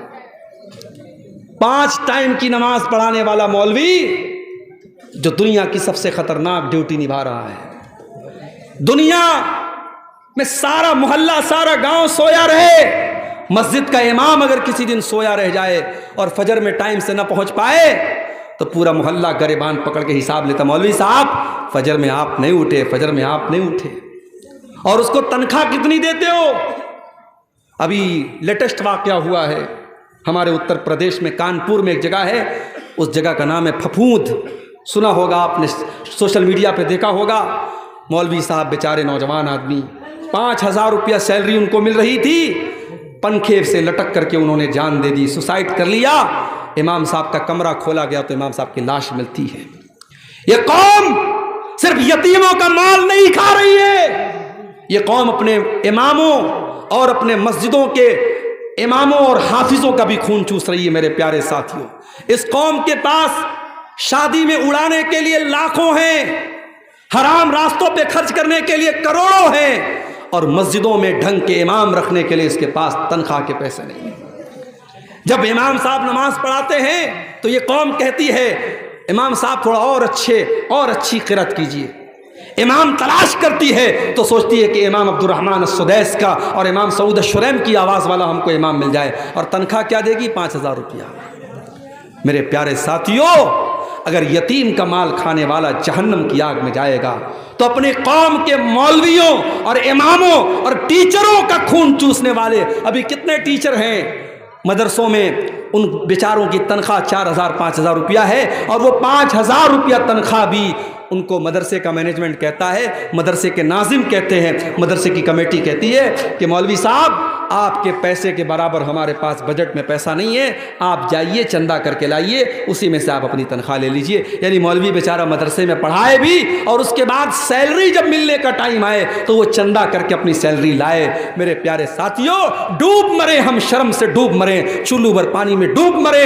میرے نبی نے کہا تھا مزدور کو اس کا پسینہ سوکھنے کے پہلے اس کی مزدوری دے دو، یا مولوی اور ٹیچر اور معلم مہینہ بھر پڑھاتا ہے، اس کے بعد اس کی تنخواہ کا پیسہ ہمارے پاس نہیں ہوتا ہے۔ اور آج حالات یہ ہیں، لاک ڈاؤن کے بعد کتنے مولویوں نے مسجدوں میں پڑھانا بند کر دیا، مدرسوں میں پڑھانا بند کر دیا۔ کیوں؟ مسجد کی کمیٹی نے کہا مولوی صاحب لاک ڈاؤن لگائے، اب ہمارے پاس تنخواہ دینے کے لیے پیسہ نہیں ہے۔ مسجد کے ذمہ داروں نے کہا، مدرسے کے ذمہ داروں نے کہا، وہ مولوی بیچارہ جس نے آج تک کبھی رکشہ نہیں چلایا، جس نے آج تک کبھی ٹالی نہیں چلائی، جس نے آج تک کبھی ٹوٹو نہیں چلایا، اس مولوی کے سارے روزی روٹی کے راستے بند ہو گئے۔ اس نے لاک ڈاؤن میں قرضے لے لے کر اور لوگوں سے بھیک مانگ مانگ کر اپنے بچوں کا پیٹ پالا، اور جب لاک ڈاؤن ختم ہوا اس نے طے کر لیا اب کسی کی غلامی نہیں کرنا ہے، اب مسجد کی امامت نہیں کرنا ہے، اب مدرسے میں ٹیچر نہیں بننا ہے۔ اب آج وہ جا کے بزنس کر رہا ہے اور مزدوری کر رہا ہے، لیکن اس کا کہنا ہے کہ میں یہ غلامی نہیں کروں گا، میں مسجد میں امامت نہیں کراؤں گا۔ آج میرے پاس فون آتا ہے میرے بھائی، کبھی گجرات سے آتا ہے، کبھی ممبئی سے آتا ہے، کبھی دلی سے آتا ہے، شیخ عبدالغفار صاحب کوئی اچھی آواز والا امام بتا دیجئے، کوئی اچھی تقریر کرنے والا جمعہ کا خطیب بتا دیجئے، کوئی اچھا قرآن پڑھانے والا حافظ بنا دیجئے، بتا دیجئے۔ آج ہندوستان میں لاکھوں مدرسے ہیں، ہر سال ہزاروں حافظ اور قاری اور عالم بن کے نکل رہے ہیں، مگر میرے بھائیوں یہ حافظ اور یہ عالم یہ مدرسوں میں نہیں پڑھانا چاہتے، یہ مسجدوں میں امام نہیں بننا چاہتے۔ ان کی زندگی اتنی خراب کر دی گئی، اتنی بیکار کر دی گئی، اور ان کو اتنی کم تنخواہ دی جاتی ہے، اب اس لائن میں کوئی آنا نہیں چاہتا ہے۔ میرے پیارے ساتھیوں، اگر یتیم بے بس ہے، اگر یتیم بے سہارا ہے، اور یتیم کا مال کھانے والا، اللہ قرآن میں کہہ رہا ہے کہ اس کے پیٹ میں اس حرام خور کے پیٹ میں جہنم کی آگ بھری جائے گی۔ تو جو ان علماء کا، ان مسجدوں کے اماموں کا اور ان مدرسے کے مولویوں اور حافظوں کا پیسہ کھا جاتے ہیں اور ان کا خون چوستے ہیں، وہ بھی اپنے انجام کے لیے تیار رہیں، ان کا انجام بھی بہت برا ہونے والا ہے۔ اور آگے بڑھیے، ایک اور چیز ہے جو جہنم میں لے کر کے جاتی ہے، وَلَا تَقْرَبُوا الزِّنَا، زنا کے قریب نہ جانا، بدکاری کے قریب نہ جانا۔ تم جب جوان ہو گئے، بالغ ہو گئے، ہم نے شادی کا سسٹم رکھا، ہم نے نکاح کا سسٹم رکھا، تم نے نکاح کیوں نہ کر لیا، تم نے شادی کیوں نہ کر لی، تم نے زنا کیوں کیا، تم نے ناجائز طریقے سے سنبندھ کیوں بنایا، تم نے ناجائز طریقے سے اپنی خواہشات کو پورا کیوں کیا۔ وَلَا تَقْرَبُوا الزِّنَا، زنا کے قریب نہ جانا، إِنَّهُ كَانَ فَاحِشَةً وَسَاءَ سَبِيلًا، یہ زنا کا راستہ بڑا گندا راستہ ہے، بڑا برا راستہ ہے۔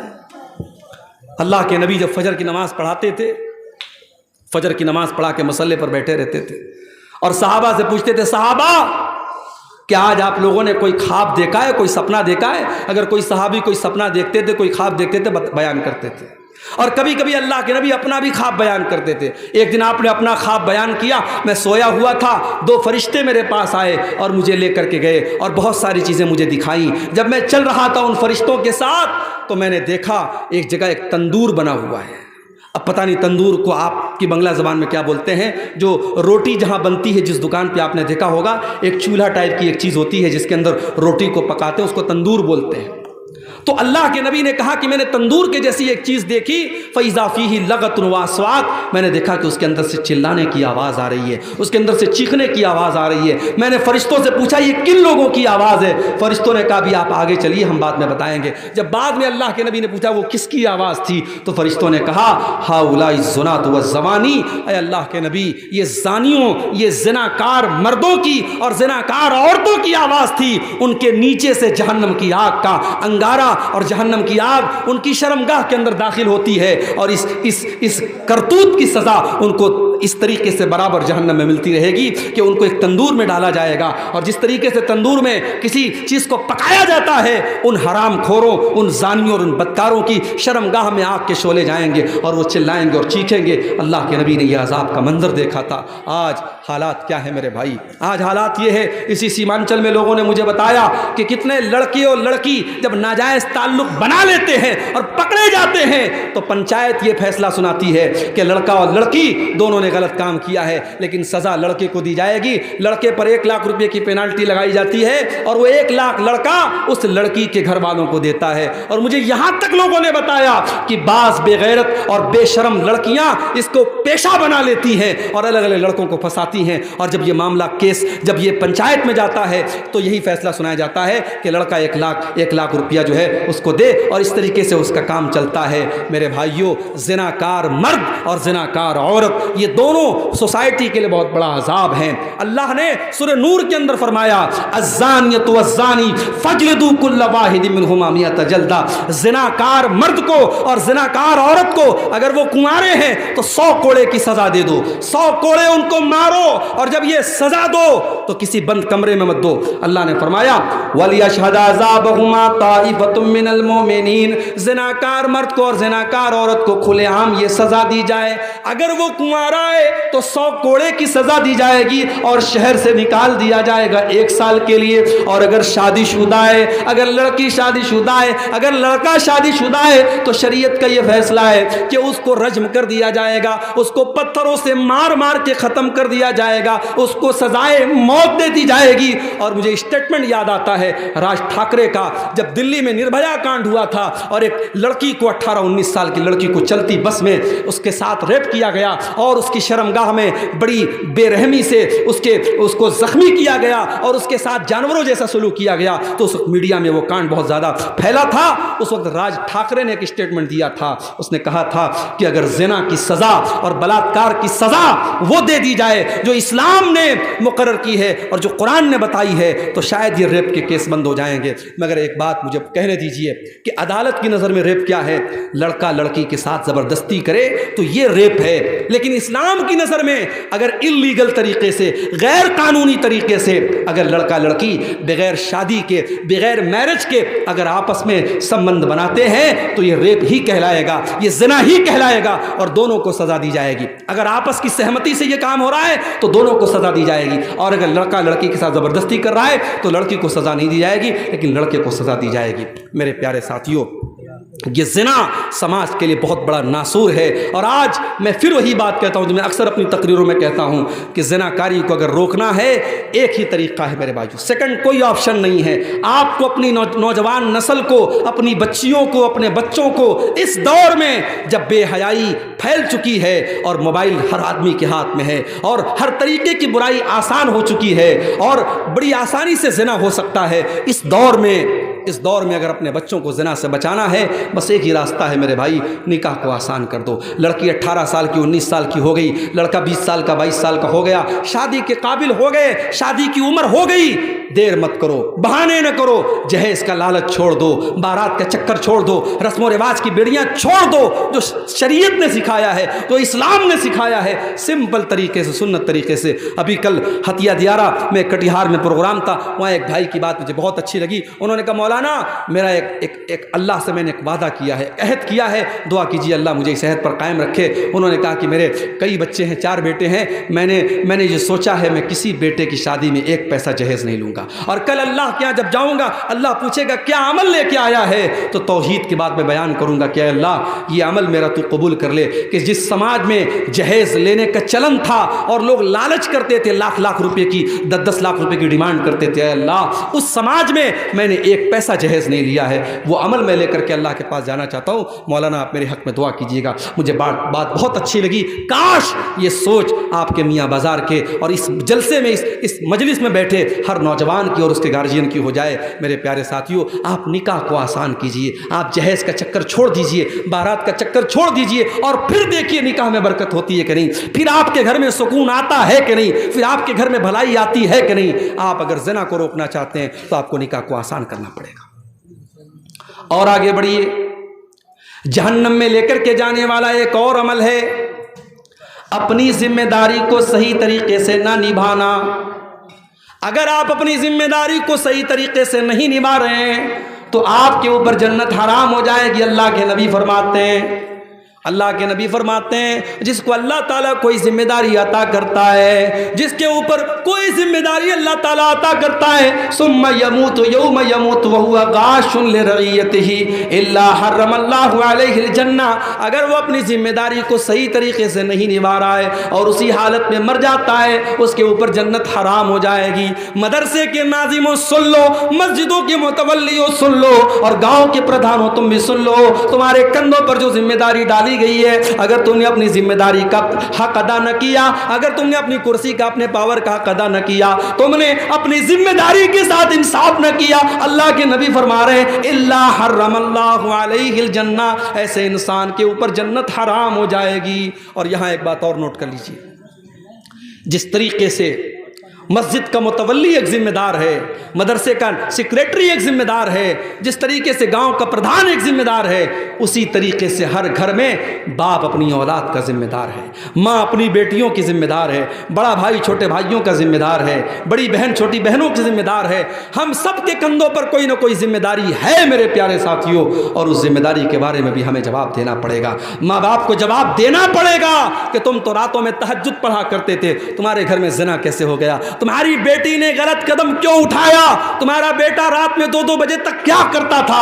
باپ کو جواب دینا پڑے گا، ماں کو جواب دینا پڑے گا. اس لیے میرے بھائیوں یہ ذمہ داری بھی ہم اپنے کندھوں پر محسوس کریں. اگر ہم باپ ہیں ایک اچھے باپ بنیں، اگر ماں ہیں ایک اچھی ماں بنیں، بڑے بھائی ہیں ایک اچھے بڑے بھائی بنیں، اپنے انڈر میں جو لوگ ہیں ان کی ذمہ داری کو اپنے اوپر محسوس کریں. یہ چیز بھی اللہ تبارک و تعالیٰ کے ہاں بہت خطرناک ثابت ہونے والی ہے. اگر ہم نے اپنی ذمہ داری کو صحیح طریقے سے نہیں نبھایا تو ہمیں اور آپ کو جہنم میں جانا پڑ سکتا ہے. اسی طریقے سے جہنم میں لے کر کے جانے والی ایک اور چیز ہے نیکی کر کے احسان جتانا. کسی کے ساتھ آپ نے بھلائی کر لی، اب احسان جتا رہے ہیں. اللہ کے نبی فرماتے ثلاثۃ لا يدخلون الجنہ، 3 لوگ ایسے ہیں جو جنت میں نہیں جائیں گے، یعنی جہنم میں جائیں گے. المنان، احسان جتانے والا، احسان جتانے والا. کبھی اب اگر آپ نے کسی کے ساتھ کوئی اچھا کام کیا ہے، موقع آیا آپ نے پھٹ سے بیان کر دیا. جب آپ نے بیان کر دیا اس کا مطلب کہ آپ کا مقصد اللہ کو راضی کرنا نہیں تھا، آپ تو موقع تلاش کر رہے تھے کہ دیکھو میں نے احسان کیا ہے، اب اس احسان کو ظاہر کرنے کا کب موقع ملتا ہے. تو کبھی احسان مت جتائیے میرے بھائیوں. جس طریقے سے نیکی کرتے ہیں آپ، نیکی کر کے اس کو دریا میں ڈال دیجئے، نیکی کر کے بھول جائیے، احسان کر کے بھول جائیے.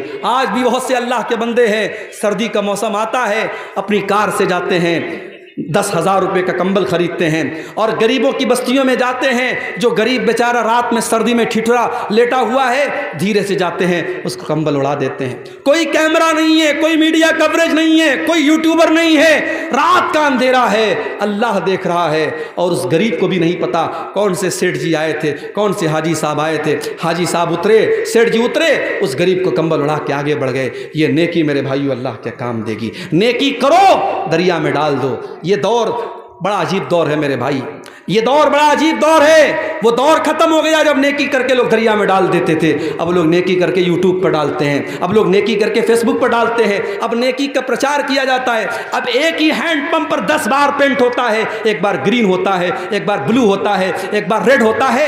ایک ہینڈ پمپ پر 10 بار پینٹ کرا کے 10 ہینڈ پمپ کا پیسہ لیا جاتا ہے. یہ بے ایمانی اور یہ چوری اور یہ حرام خوری بھی آپ کے بہار اور جھارکھنڈ میں ہو رہی ہے مشروعات کے نام پر. اللہ ہم سب کی حفاظت فرمائے. المنان، اللہ کے نبی فرماتے ہیں کہ احسان جتانے والا، نیکی کر کے نیکی جتانے والا، وہ بھی اللہ کے یہاں جہنم میں جائے گا، جنت حرام ہے اس کے لیے. اور دوسرا آدمی والعاق، رشتہ کاٹنے والا.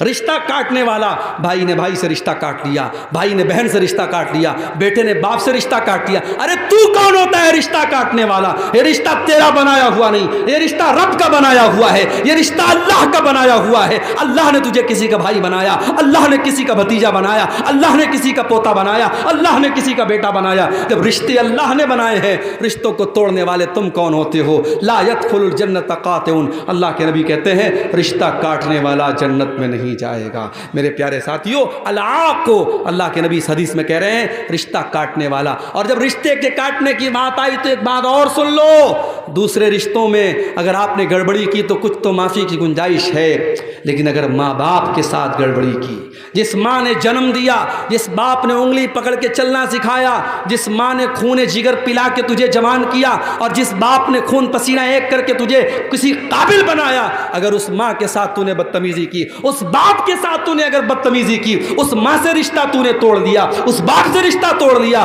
تو اللہ کے نبی فرماتے ہیں 2 گناہوں کو اللہ تعالیٰ معاف نہیں کرے گا۔ 2 گناہوں کی سزا اللہ تعالیٰ دنیا ہی میں دے دیتا ہے، البغی و عقوق الوالدین، ایک ظلم و ستم کرنے کی سزا اور دوسرے والدین کو تکلیف دینے کی سزا، یہ 2 گناہوں کی سزا اللہ تعالیٰ دنیا ہی میں دے دیتا ہے۔ میرے پیارے ساتھیوں، تو اس حدیث میں دوسرا گناہ یہ ہے العاق، رشتہ کاٹنے والا بھی جنت میں نہیں جائے گا۔ اور تیسرا کون ہوگا؟ وہ مدمن الخمر، شراب کا عادی، شراب کی لت جس کو لگ گئی، شراب کبھی پی لیا توبہ کر لیا الگ بات ہے، جس کو شراب کی لت لگ گئی اب شراب کے بغیر رہتا نہیں ہے، اب یہ بہت خطرناک آدمی ہو گیا، اس کو شراب کے بغیر چین نہیں ہے، شراب کا ایڈکٹ ہو گیا، شراب کی لت لگ گئی، ایسا آدمی جنت اس کے اوپر حرام ہے۔ آج بھی سماج میں ایسے لوگ ملتے ہیں جو شراب کے اس قدر عادی ہو جاتے ہیں کہ بغیر شراب پیے وہ گھر میں نہیں آتے ہیں، اور اچھے خاصے اچھے خاندان کے ہیں، نیک اور اچھے گھرانے کے ہیں، مگر شراب کی لت لگ گئی، اب گھر میں جب آتے ہیں شراب پی کے آتے ہیں، کبھی بیوی کو گالی دیتے، کبھی بچوں کو گالی دیتے ہیں۔ کتنے غریبوں کو میں دیکھتا ہوں، شوہر اس طریقے سے شراب پی کے آتا ہے اور بیوی بیچاری دوسروں کے گھر میں جا کے جھاڑو پوچھا لگاتی ہے، برتن مانجتی ہے اور کام کرتی ہے، اور وہ بیوی جب پیسہ کما کے لاتی ہے شوہر اس پیسے سے جا کے پھر شراب پی لیتا ہے۔ ایسے شوہر بھی سماج کے اندر موجود ہیں، اور ایسے شوہروں کو بڑا یاد رہتا ہے کہ صاحب میری بیوی میری خدمت کیوں نہیں کرتی، میری بیوی میری بات کیوں نہیں مانتی۔ ارے تو اپنی بیوی کا کتنا حق ادا کر رہا ہے؟ اسلام میں ون وے ٹریفک نہیں ہے میرے بھائی، اگر شوہر کا حق بیوی کے اوپر ہے تو بیوی کا حق بھی شوہر کے اوپر ہے۔ جو اپنی بیوی کی کمائی کھاتا ہے وہ حرام خور سن لے، وہ بغیرت سن لے، تیری بیوی کا کام کمانا نہیں تھا، تیری بیوی دوسروں کے گھر میں جا کے برتن مانج رہی ہے اور تو بیٹھ کے شراب پی رہا ہے تو بہت بڑا بغیرت ہے۔ اور سن لو، کان کھول کے سن لو، بغیرت بھی جنت میں نہیں جائے گا، بغیرت بھی جنت میں نہیں جائے گا۔ اللہ کے نبی نے فرمایا الدیوس الذی یقر فی اہلہ الخبث، وہ بغیرت انسان جس کے گھر میں بے حیائی ہو رہی ہو، بے شرمی ہو رہی ہو اور اس کو کوئی فرق نہ پڑ رہا ہو، اس بغیرت کا انجام بھی یہی ہونے والا ہے کہ وہ جہنم کی آگ میں چلے گا۔ اور آگے بڑھیے، جہنم میں لے کر کے جانے والا ایک اور عمل ہے زبان کا غلط استعمال۔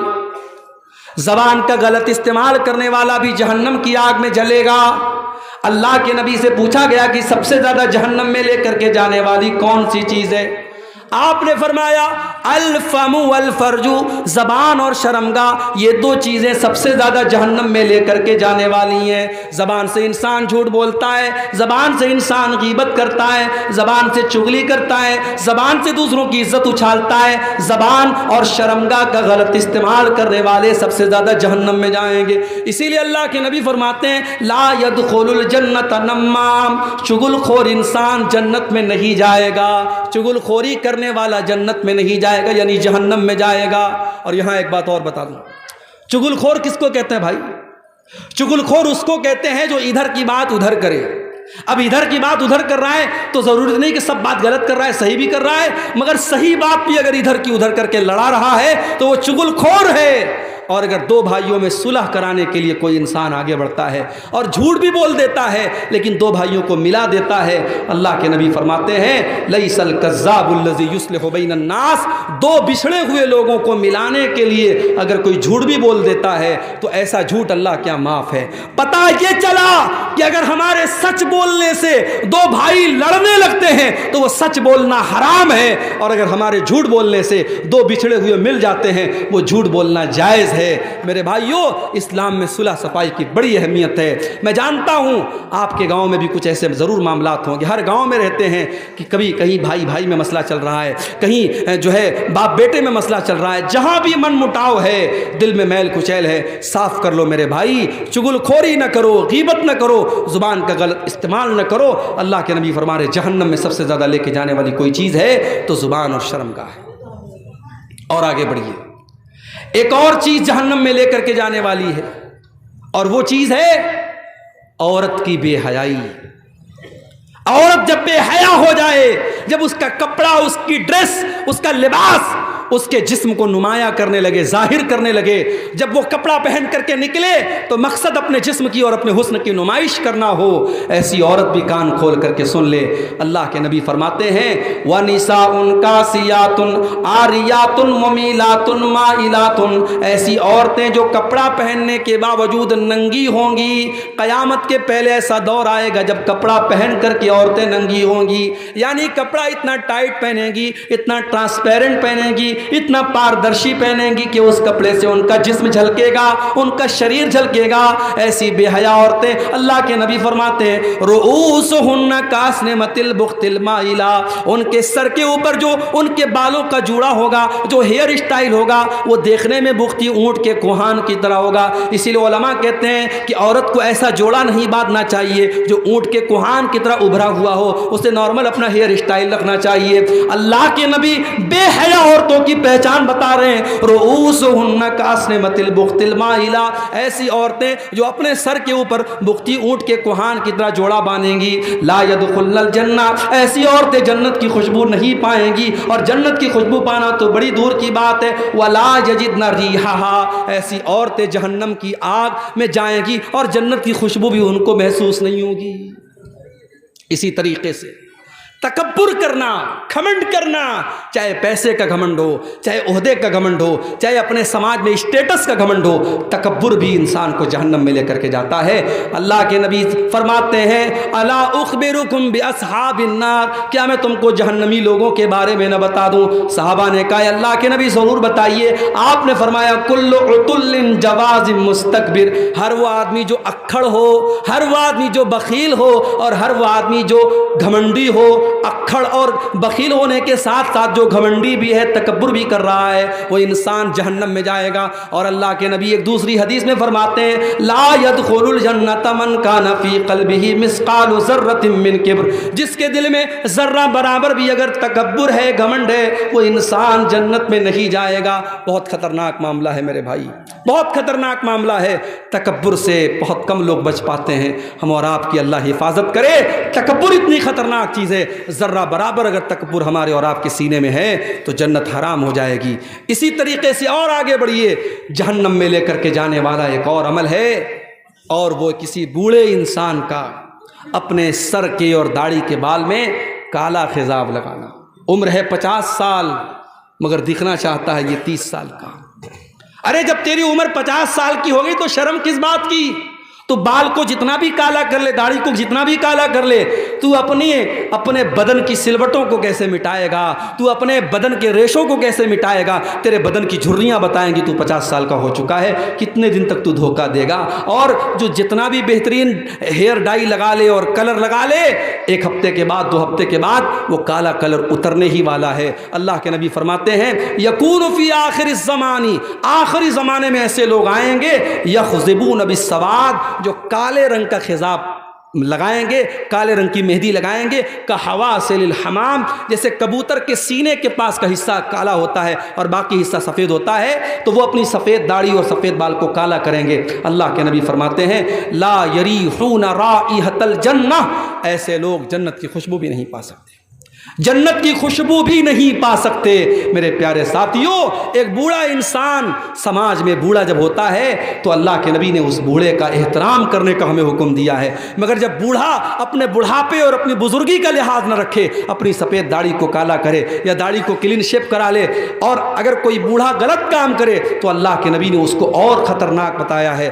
آپ نے فرمایا 3 لوگ اتنے بڑے بد نصیب ہوں گے کہ قیامت کے دن اللہ تعالیٰ ان کی طرف دیکھے گا بھی نہیں۔ ان 3 بد نصیبوں میں ایک وہ انسان بھی ہوگا وشیخ زان، جو بوڑھا ہونے کے بعد بھی بدکاری کرتا ہے۔ جوان اگر زنا کرتا ہے، جوان اگر بدکاری کرتا ہے تو اللہ تعالیٰ کے یہاں اس کو سزا ملے گی، مگر اللہ تعالیٰ کے یہاں سزا میں کچھ تخفیف ہو سکتی ہے۔ وہ نوجوان کہہ سکتا ہے کہ اللہ میں نے جوانی کے جذبات میں اور جوش میں آ کر کے یہ کام کر دیا، مگر جب انسان 70 سال کا 80 سال کا بوڑھا ہو گیا، جوانی کے جذبات مر گئے، ختم ہو گئے، اس عمر میں اگر اس نے یہ غلط کام کیا ہے، اب اللہ کیا یہ بہت بڑا گناہ ہے، یہ معافی کے لائق گناہ نہیں ہے، اللہ تعالیٰ ایسے آدمی کی طرف دیکھے گا بھی نہیں۔ تو میرے بھائیوں، جو بوڑھے اپنی سفید داڑھیوں کو کالے خضاب سے ڈائی کرتے ہیں وہ کان کھول کر کے سن لیں، لا یریحون رائحۃ رائحۃ الجنہ، ایسے لوگ جنت کی خوشبو نہیں پا سکتے۔ اب ایک دو باتیں بیان کر کے اور بات ختم کرتا ہوں۔ حرام کمائی کھانے والا بھی جہنم میں جائے گا، حرام کمائی بھی انسان کو جہنم میں لے کر کے جاتی ہے۔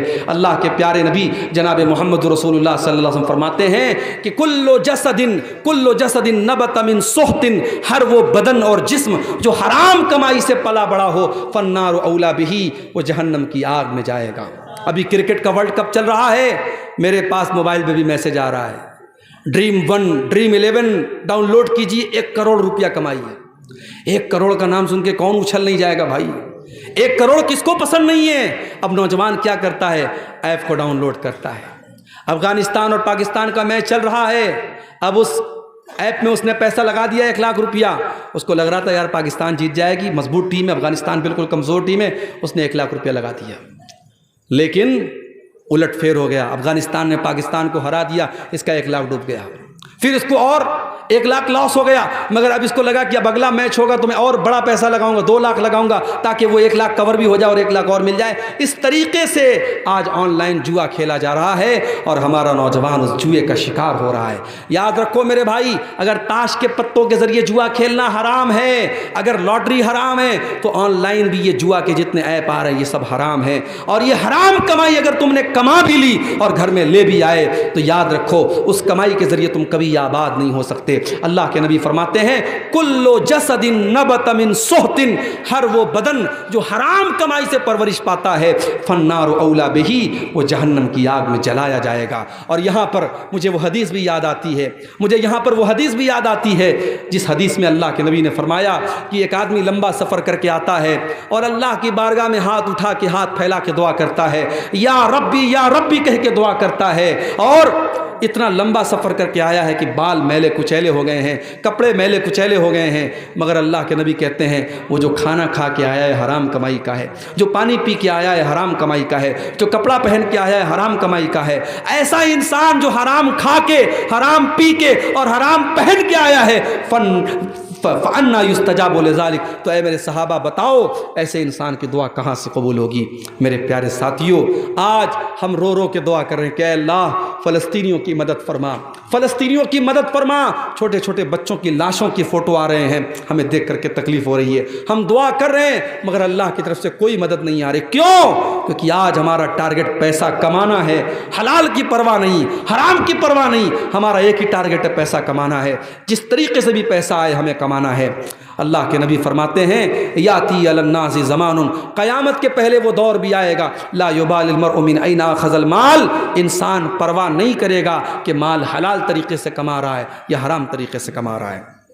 اسی طریقے سے میرے بھائیوں، جہنم میں لے کر کے جانے والی ایک اور چیز ہے، اور وہ ہے اپنے مسلمان بھائی کا حق مارنا۔ اللہ کے نبی نے فرمایا من اقتطع حق امرئ مسلم، جس نے کسی مسلمان کا حق مارا، وہ کان کھول کر کے سن لے، اس نے جہنم کا ایک ٹکڑا خرید لیا، اس نے جہنم کا ایک ٹکڑا لے لیا۔ اور اللہ کے نبی ایک دوسری حدیث میں فرماتے ہیں میں ایک انسان ہوں، مجھ سے غلطی ہو سکتی ہے، میرے پاس زمین و جائیداد کا لوگ کیس لے کے آتے ہیں، ایسا ہو سکتا ہے کسی کی چکنی چپڑی بات سن کر کے میں اس کے حق میں فیصلہ کر دوں، وہ زمین اس کی نہیں تھی، وہ جائیداد اس کی نہیں تھی، میں نے غلط فیصلہ کر دیا، جس کا حق نہیں تھا اس کو دے دیا، مگر اگر ایسا ہو گیا تو کان کھول کر کے سن لو فَإِنَّمَا أَقْطَعُ لَهُ قِطْعَةً مِّنَ النَّارِ، میں زمین کا ٹکڑا نہیں دے رہا ہوں، جہنم کا ٹکڑا دے رہا ہوں۔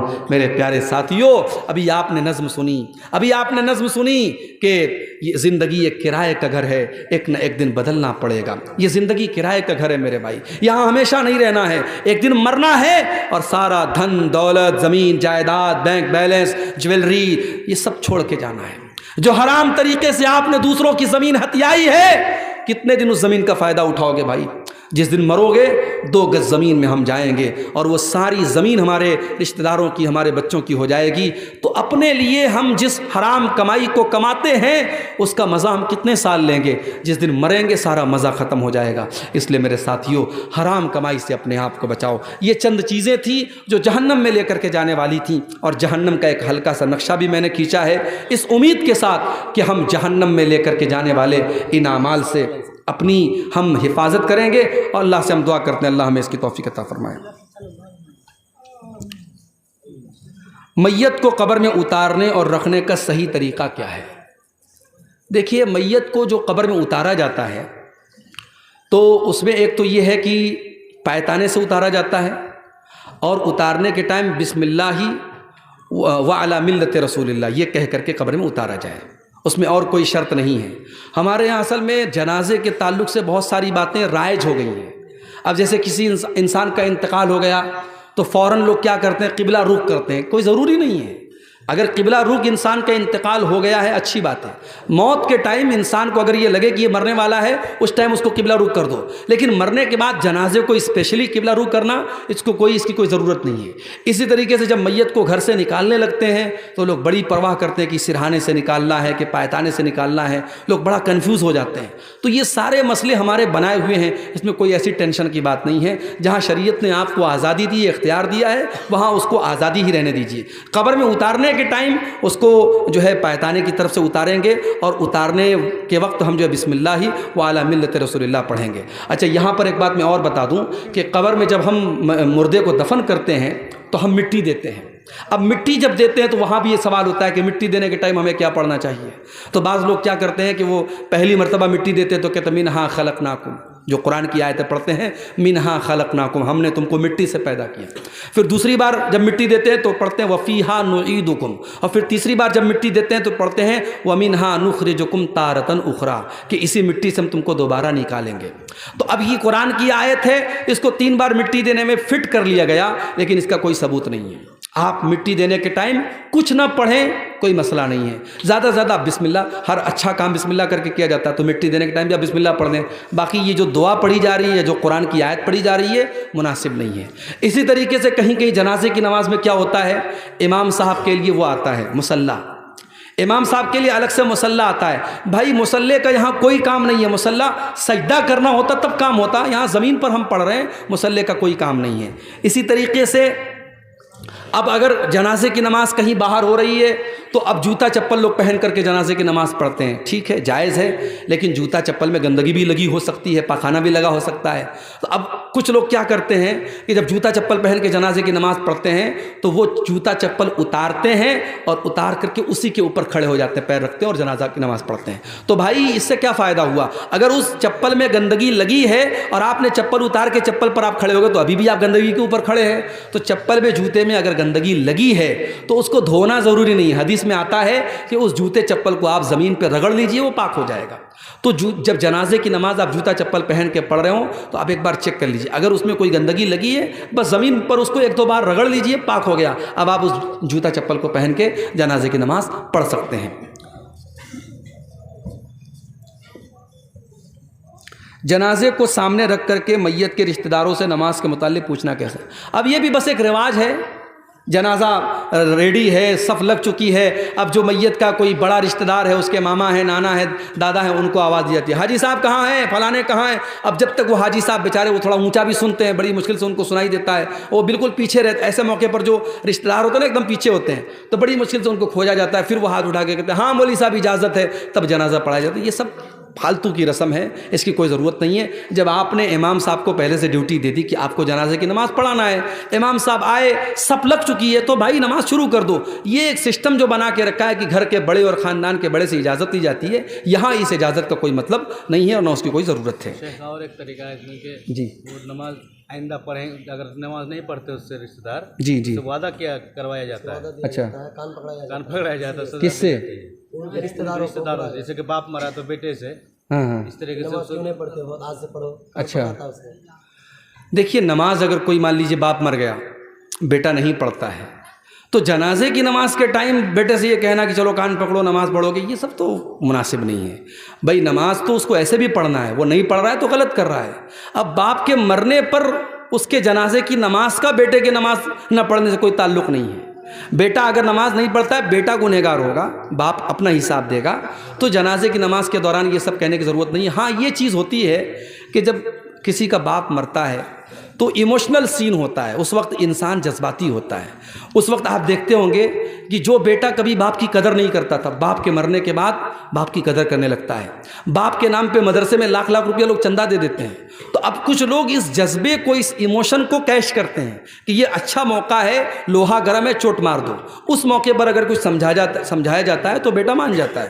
تو وہ ایک الگ سوچ ہو سکتی ہے، مگر اس کو ایک رواج بنا دینا اور بیٹے سے اس طریقے سے کان پکڑوانا، یہ بہرحال مجھے تو بالکل بھی مناسب نہیں لگ رہا ہے۔ باقی اب اپنے علاقے کے جو مقامی علماء ہیں ان سے آپ سمجھ لیں۔ شادی شدہ زناکار مرد و عورت کو ہندوستان کے قانون کے خلاف ہے تو شرعی دلیل کیا ہے؟ دیکھیے، ظاہر ہے کہ ہم ہندوستان میں رہتے ہیں، یہاں کوئی شرعی قانون تو لاگو نہیں ہے، یہاں انڈین کرمنل لا لاگو ہے۔ یہاں چور چوری کرے گا تو اس کا ہاتھ تھوڑی کاٹا جائے گا، قاتل کی گردن تھوڑی ماری جائے گی۔ تو یہاں ہم انڈین کرمنل لا کے تحت ہی زندگی گزار رہے ہیں، اور چونکہ ہم اس ملک میں رہتے ہیں تو اس ملک کے قانون کے دائرے میں ہی ہم رہیں گے۔ تو اگر کوئی مان لیجیے زناکار ہے، لڑکا لڑکی نے زنا کیا، تو ہمارا انڈین لا تو یہ کہتا ہے اس نے کوئی غلط کام کیا ہی نہیں، اگر آپس کی سہمتی سے کیا تو اس میں کچھ غلط نہیں ہے، اس کو قانون کے حساب سے کوئی سزا نہیں دی جائے گی۔ اب ہم شریعت کی جو سزا ہے، شادی شدہ ہے تو سزائے موت ہے، کنوارا ہے تو 100 کوڑے کی سزا ہے، وہ سزا بھی ہم نہیں دے سکتے، قانونی اعتبار سے ہم پکڑ لیے جائیں گے۔ تو پھر ہم اپنے طور پر کوئی ایک سزا مقرر کر دیں جو ہماری پنچایت میں آپس کے مشورے سے طے ہو، لیکن اس سزا میں بھی ہم اس بات کا لحاظ رکھیں کہ اگر یہ کام آپس کی سہمتی سے ہوا ہے تو دونوں بھاگیدار ہیں، سزا ملے تو دونوں کو ملے۔ صرف لڑکے کو سزا دینا اور لڑکی کو انعام دینا یہ تو مناسب نہیں ہے۔ تو شریعت کی روشنی میں جو سزا ہے وہ آپ اس ملک میں قانون کے دائرے میں رہ کر کے تو نہیں دے سکتے، وہ جہاں پہ اسلامی قانون لاگو ہے اور اسلامی حکومت ہے وہیں پر یہ چیز ہو سکتی ہے۔ تو آپ اپنے ملک کے قانون کے دائرے میں رہ کر کے اس کو کوئی فائن لگا دیں یا ہلکی پھلکی جسمانی سزا دے دیں تو وہ دی جا سکتی ہے، بہرحال اس میں کوئی حرج کی بات نہیں ہے۔ اللہ تعالیٰ نے موت کو سب سے پہلے کیوں پیدا کیا ہے، جیسا کہ سورہ ملک کے اندر ہے، ذرا وضاحت فرمانے کی زحمت فرمائیں۔ دیکھیے، سورہ ملک میں اللہ نے فرمایا کہ الذی خلق الموت والحیات، اللہ نے موت کو پیدا کیا اور زندگی کو پیدا کیا۔ تو پہلے اللہ تعالیٰ نے موت کا ذکر کیا، تو اس سے علماء نے یہ دلیل پکڑی ہے کہ موت پہلے پیدا کی گئی۔ اب اس کی حکمت کیا ہے یہ اللہ عالم، اللہ زیادہ بہتر جانتا ہے۔ بعض علماء نے یہ لکھا ہے اس آیت کی تفسیر میں کہ انسان جب تک پیدا نہیں ہوا ہے، بھئی میں 1986 میں پیدا ہوا، تو 1986 کے پہلے میرا وجود تو نہیں تھا دنیا میں، تو جب تک میں نہیں تھا تب تک میں ایک طریقے سے موت ہی کے پیریڈ میں تھا۔ اسی لیے اللہ نے قرآن کے 29ویں بارے میں فرمایا سورہ دہر کے اندر کہ هل اتى على الانسان حين من الدهر لم يكن شيئا مذکورا، انسان کے اوپر ایک ایسا دور بھی آیا ہے جب انسان کوئی قابل ذکر چیز بھی نہیں تھا، کوئی جانتا بھی نہیں تھا اس کو، پیدا ہوا تب لوگوں نے جانا کہ ہاں یہ عبداللہ ہے، یہ عبد الرحمن ہے، یہ فلاں ہے، یہ فلاں ہے۔ تو ہماری پیدائش کے پہلے کا جو پیریڈ تھا وہ موت ہے، اس کے بعد ہم جب پیدا ہوئے یہ زندگی ہے، اب ہم جب مر جائیں گے وہ موت ہوگی، اور پھر جب ہم قیامت کے دن اٹھیں گے وہ دوسری زندگی ہوگی۔ تو 2 بار زندگی ہے اور 2 بار موت ہے، یہ ملا کر کے اس کا قرآن میں بھی اللہ نے ذکر کیا ہے۔ باقی اللہ نے موت کو پہلے کیوں پیدا کیا اس کی کوئی حکمت بتائی نہیں گئی ہے، اور ضروری نہیں ہے کہ ہر چیز کی حکمت بیان ہی کی گئی ہو۔ لا یسأل عما یفعل، اللہ جو کرتا ہے اللہ سے پوچھا نہیں جاتا ہے۔ ٹھیک ہے، میت کو جب قبر میں رکھتے ہیں تو اس کو سر کو پورا گھما دیا جاتا ہے، پشچم طرف اس کو موڑ دیا جاتا ہے، سر کو پورا گھما دیا مطلب یعنی کہ جب اس کو اوپر لٹا دیتے ہیں اس کو سر کو گھما دیتے ہیں، گردن کو موڑ دیتے ہیں۔ اس میں نے ایک مرتبہ یہ مسئلہ آیا تھا میرے سامنے، تو اس میں بہرحال گنجائش موجود ہے سر کو گھمانے کی، سر کو یعنی داہنی طرف جو ہے کرنے کی گنجائش موجود ہے۔ اس پر ہم مزید تفصیل سے کسی اگلی تقریر میں اس کو دلائل، جو علماء نے جو دلائل دی ہیں، جو حدیثیں ہیں، اس کو سامنے رکھ کر کے ہم اس پر انشاءاللہ اس پر روشنی ڈالیں گے۔ ٹھیک ہے، اللہ تعالی ہم سب کو نیک عمل کی توفیق عطا فرمائے، کہنے سننے سے زیادہ عمل کی توفیق عطا فرمائے، آمین۔ وآخر دعوانا الحمدللہ رب العالمین۔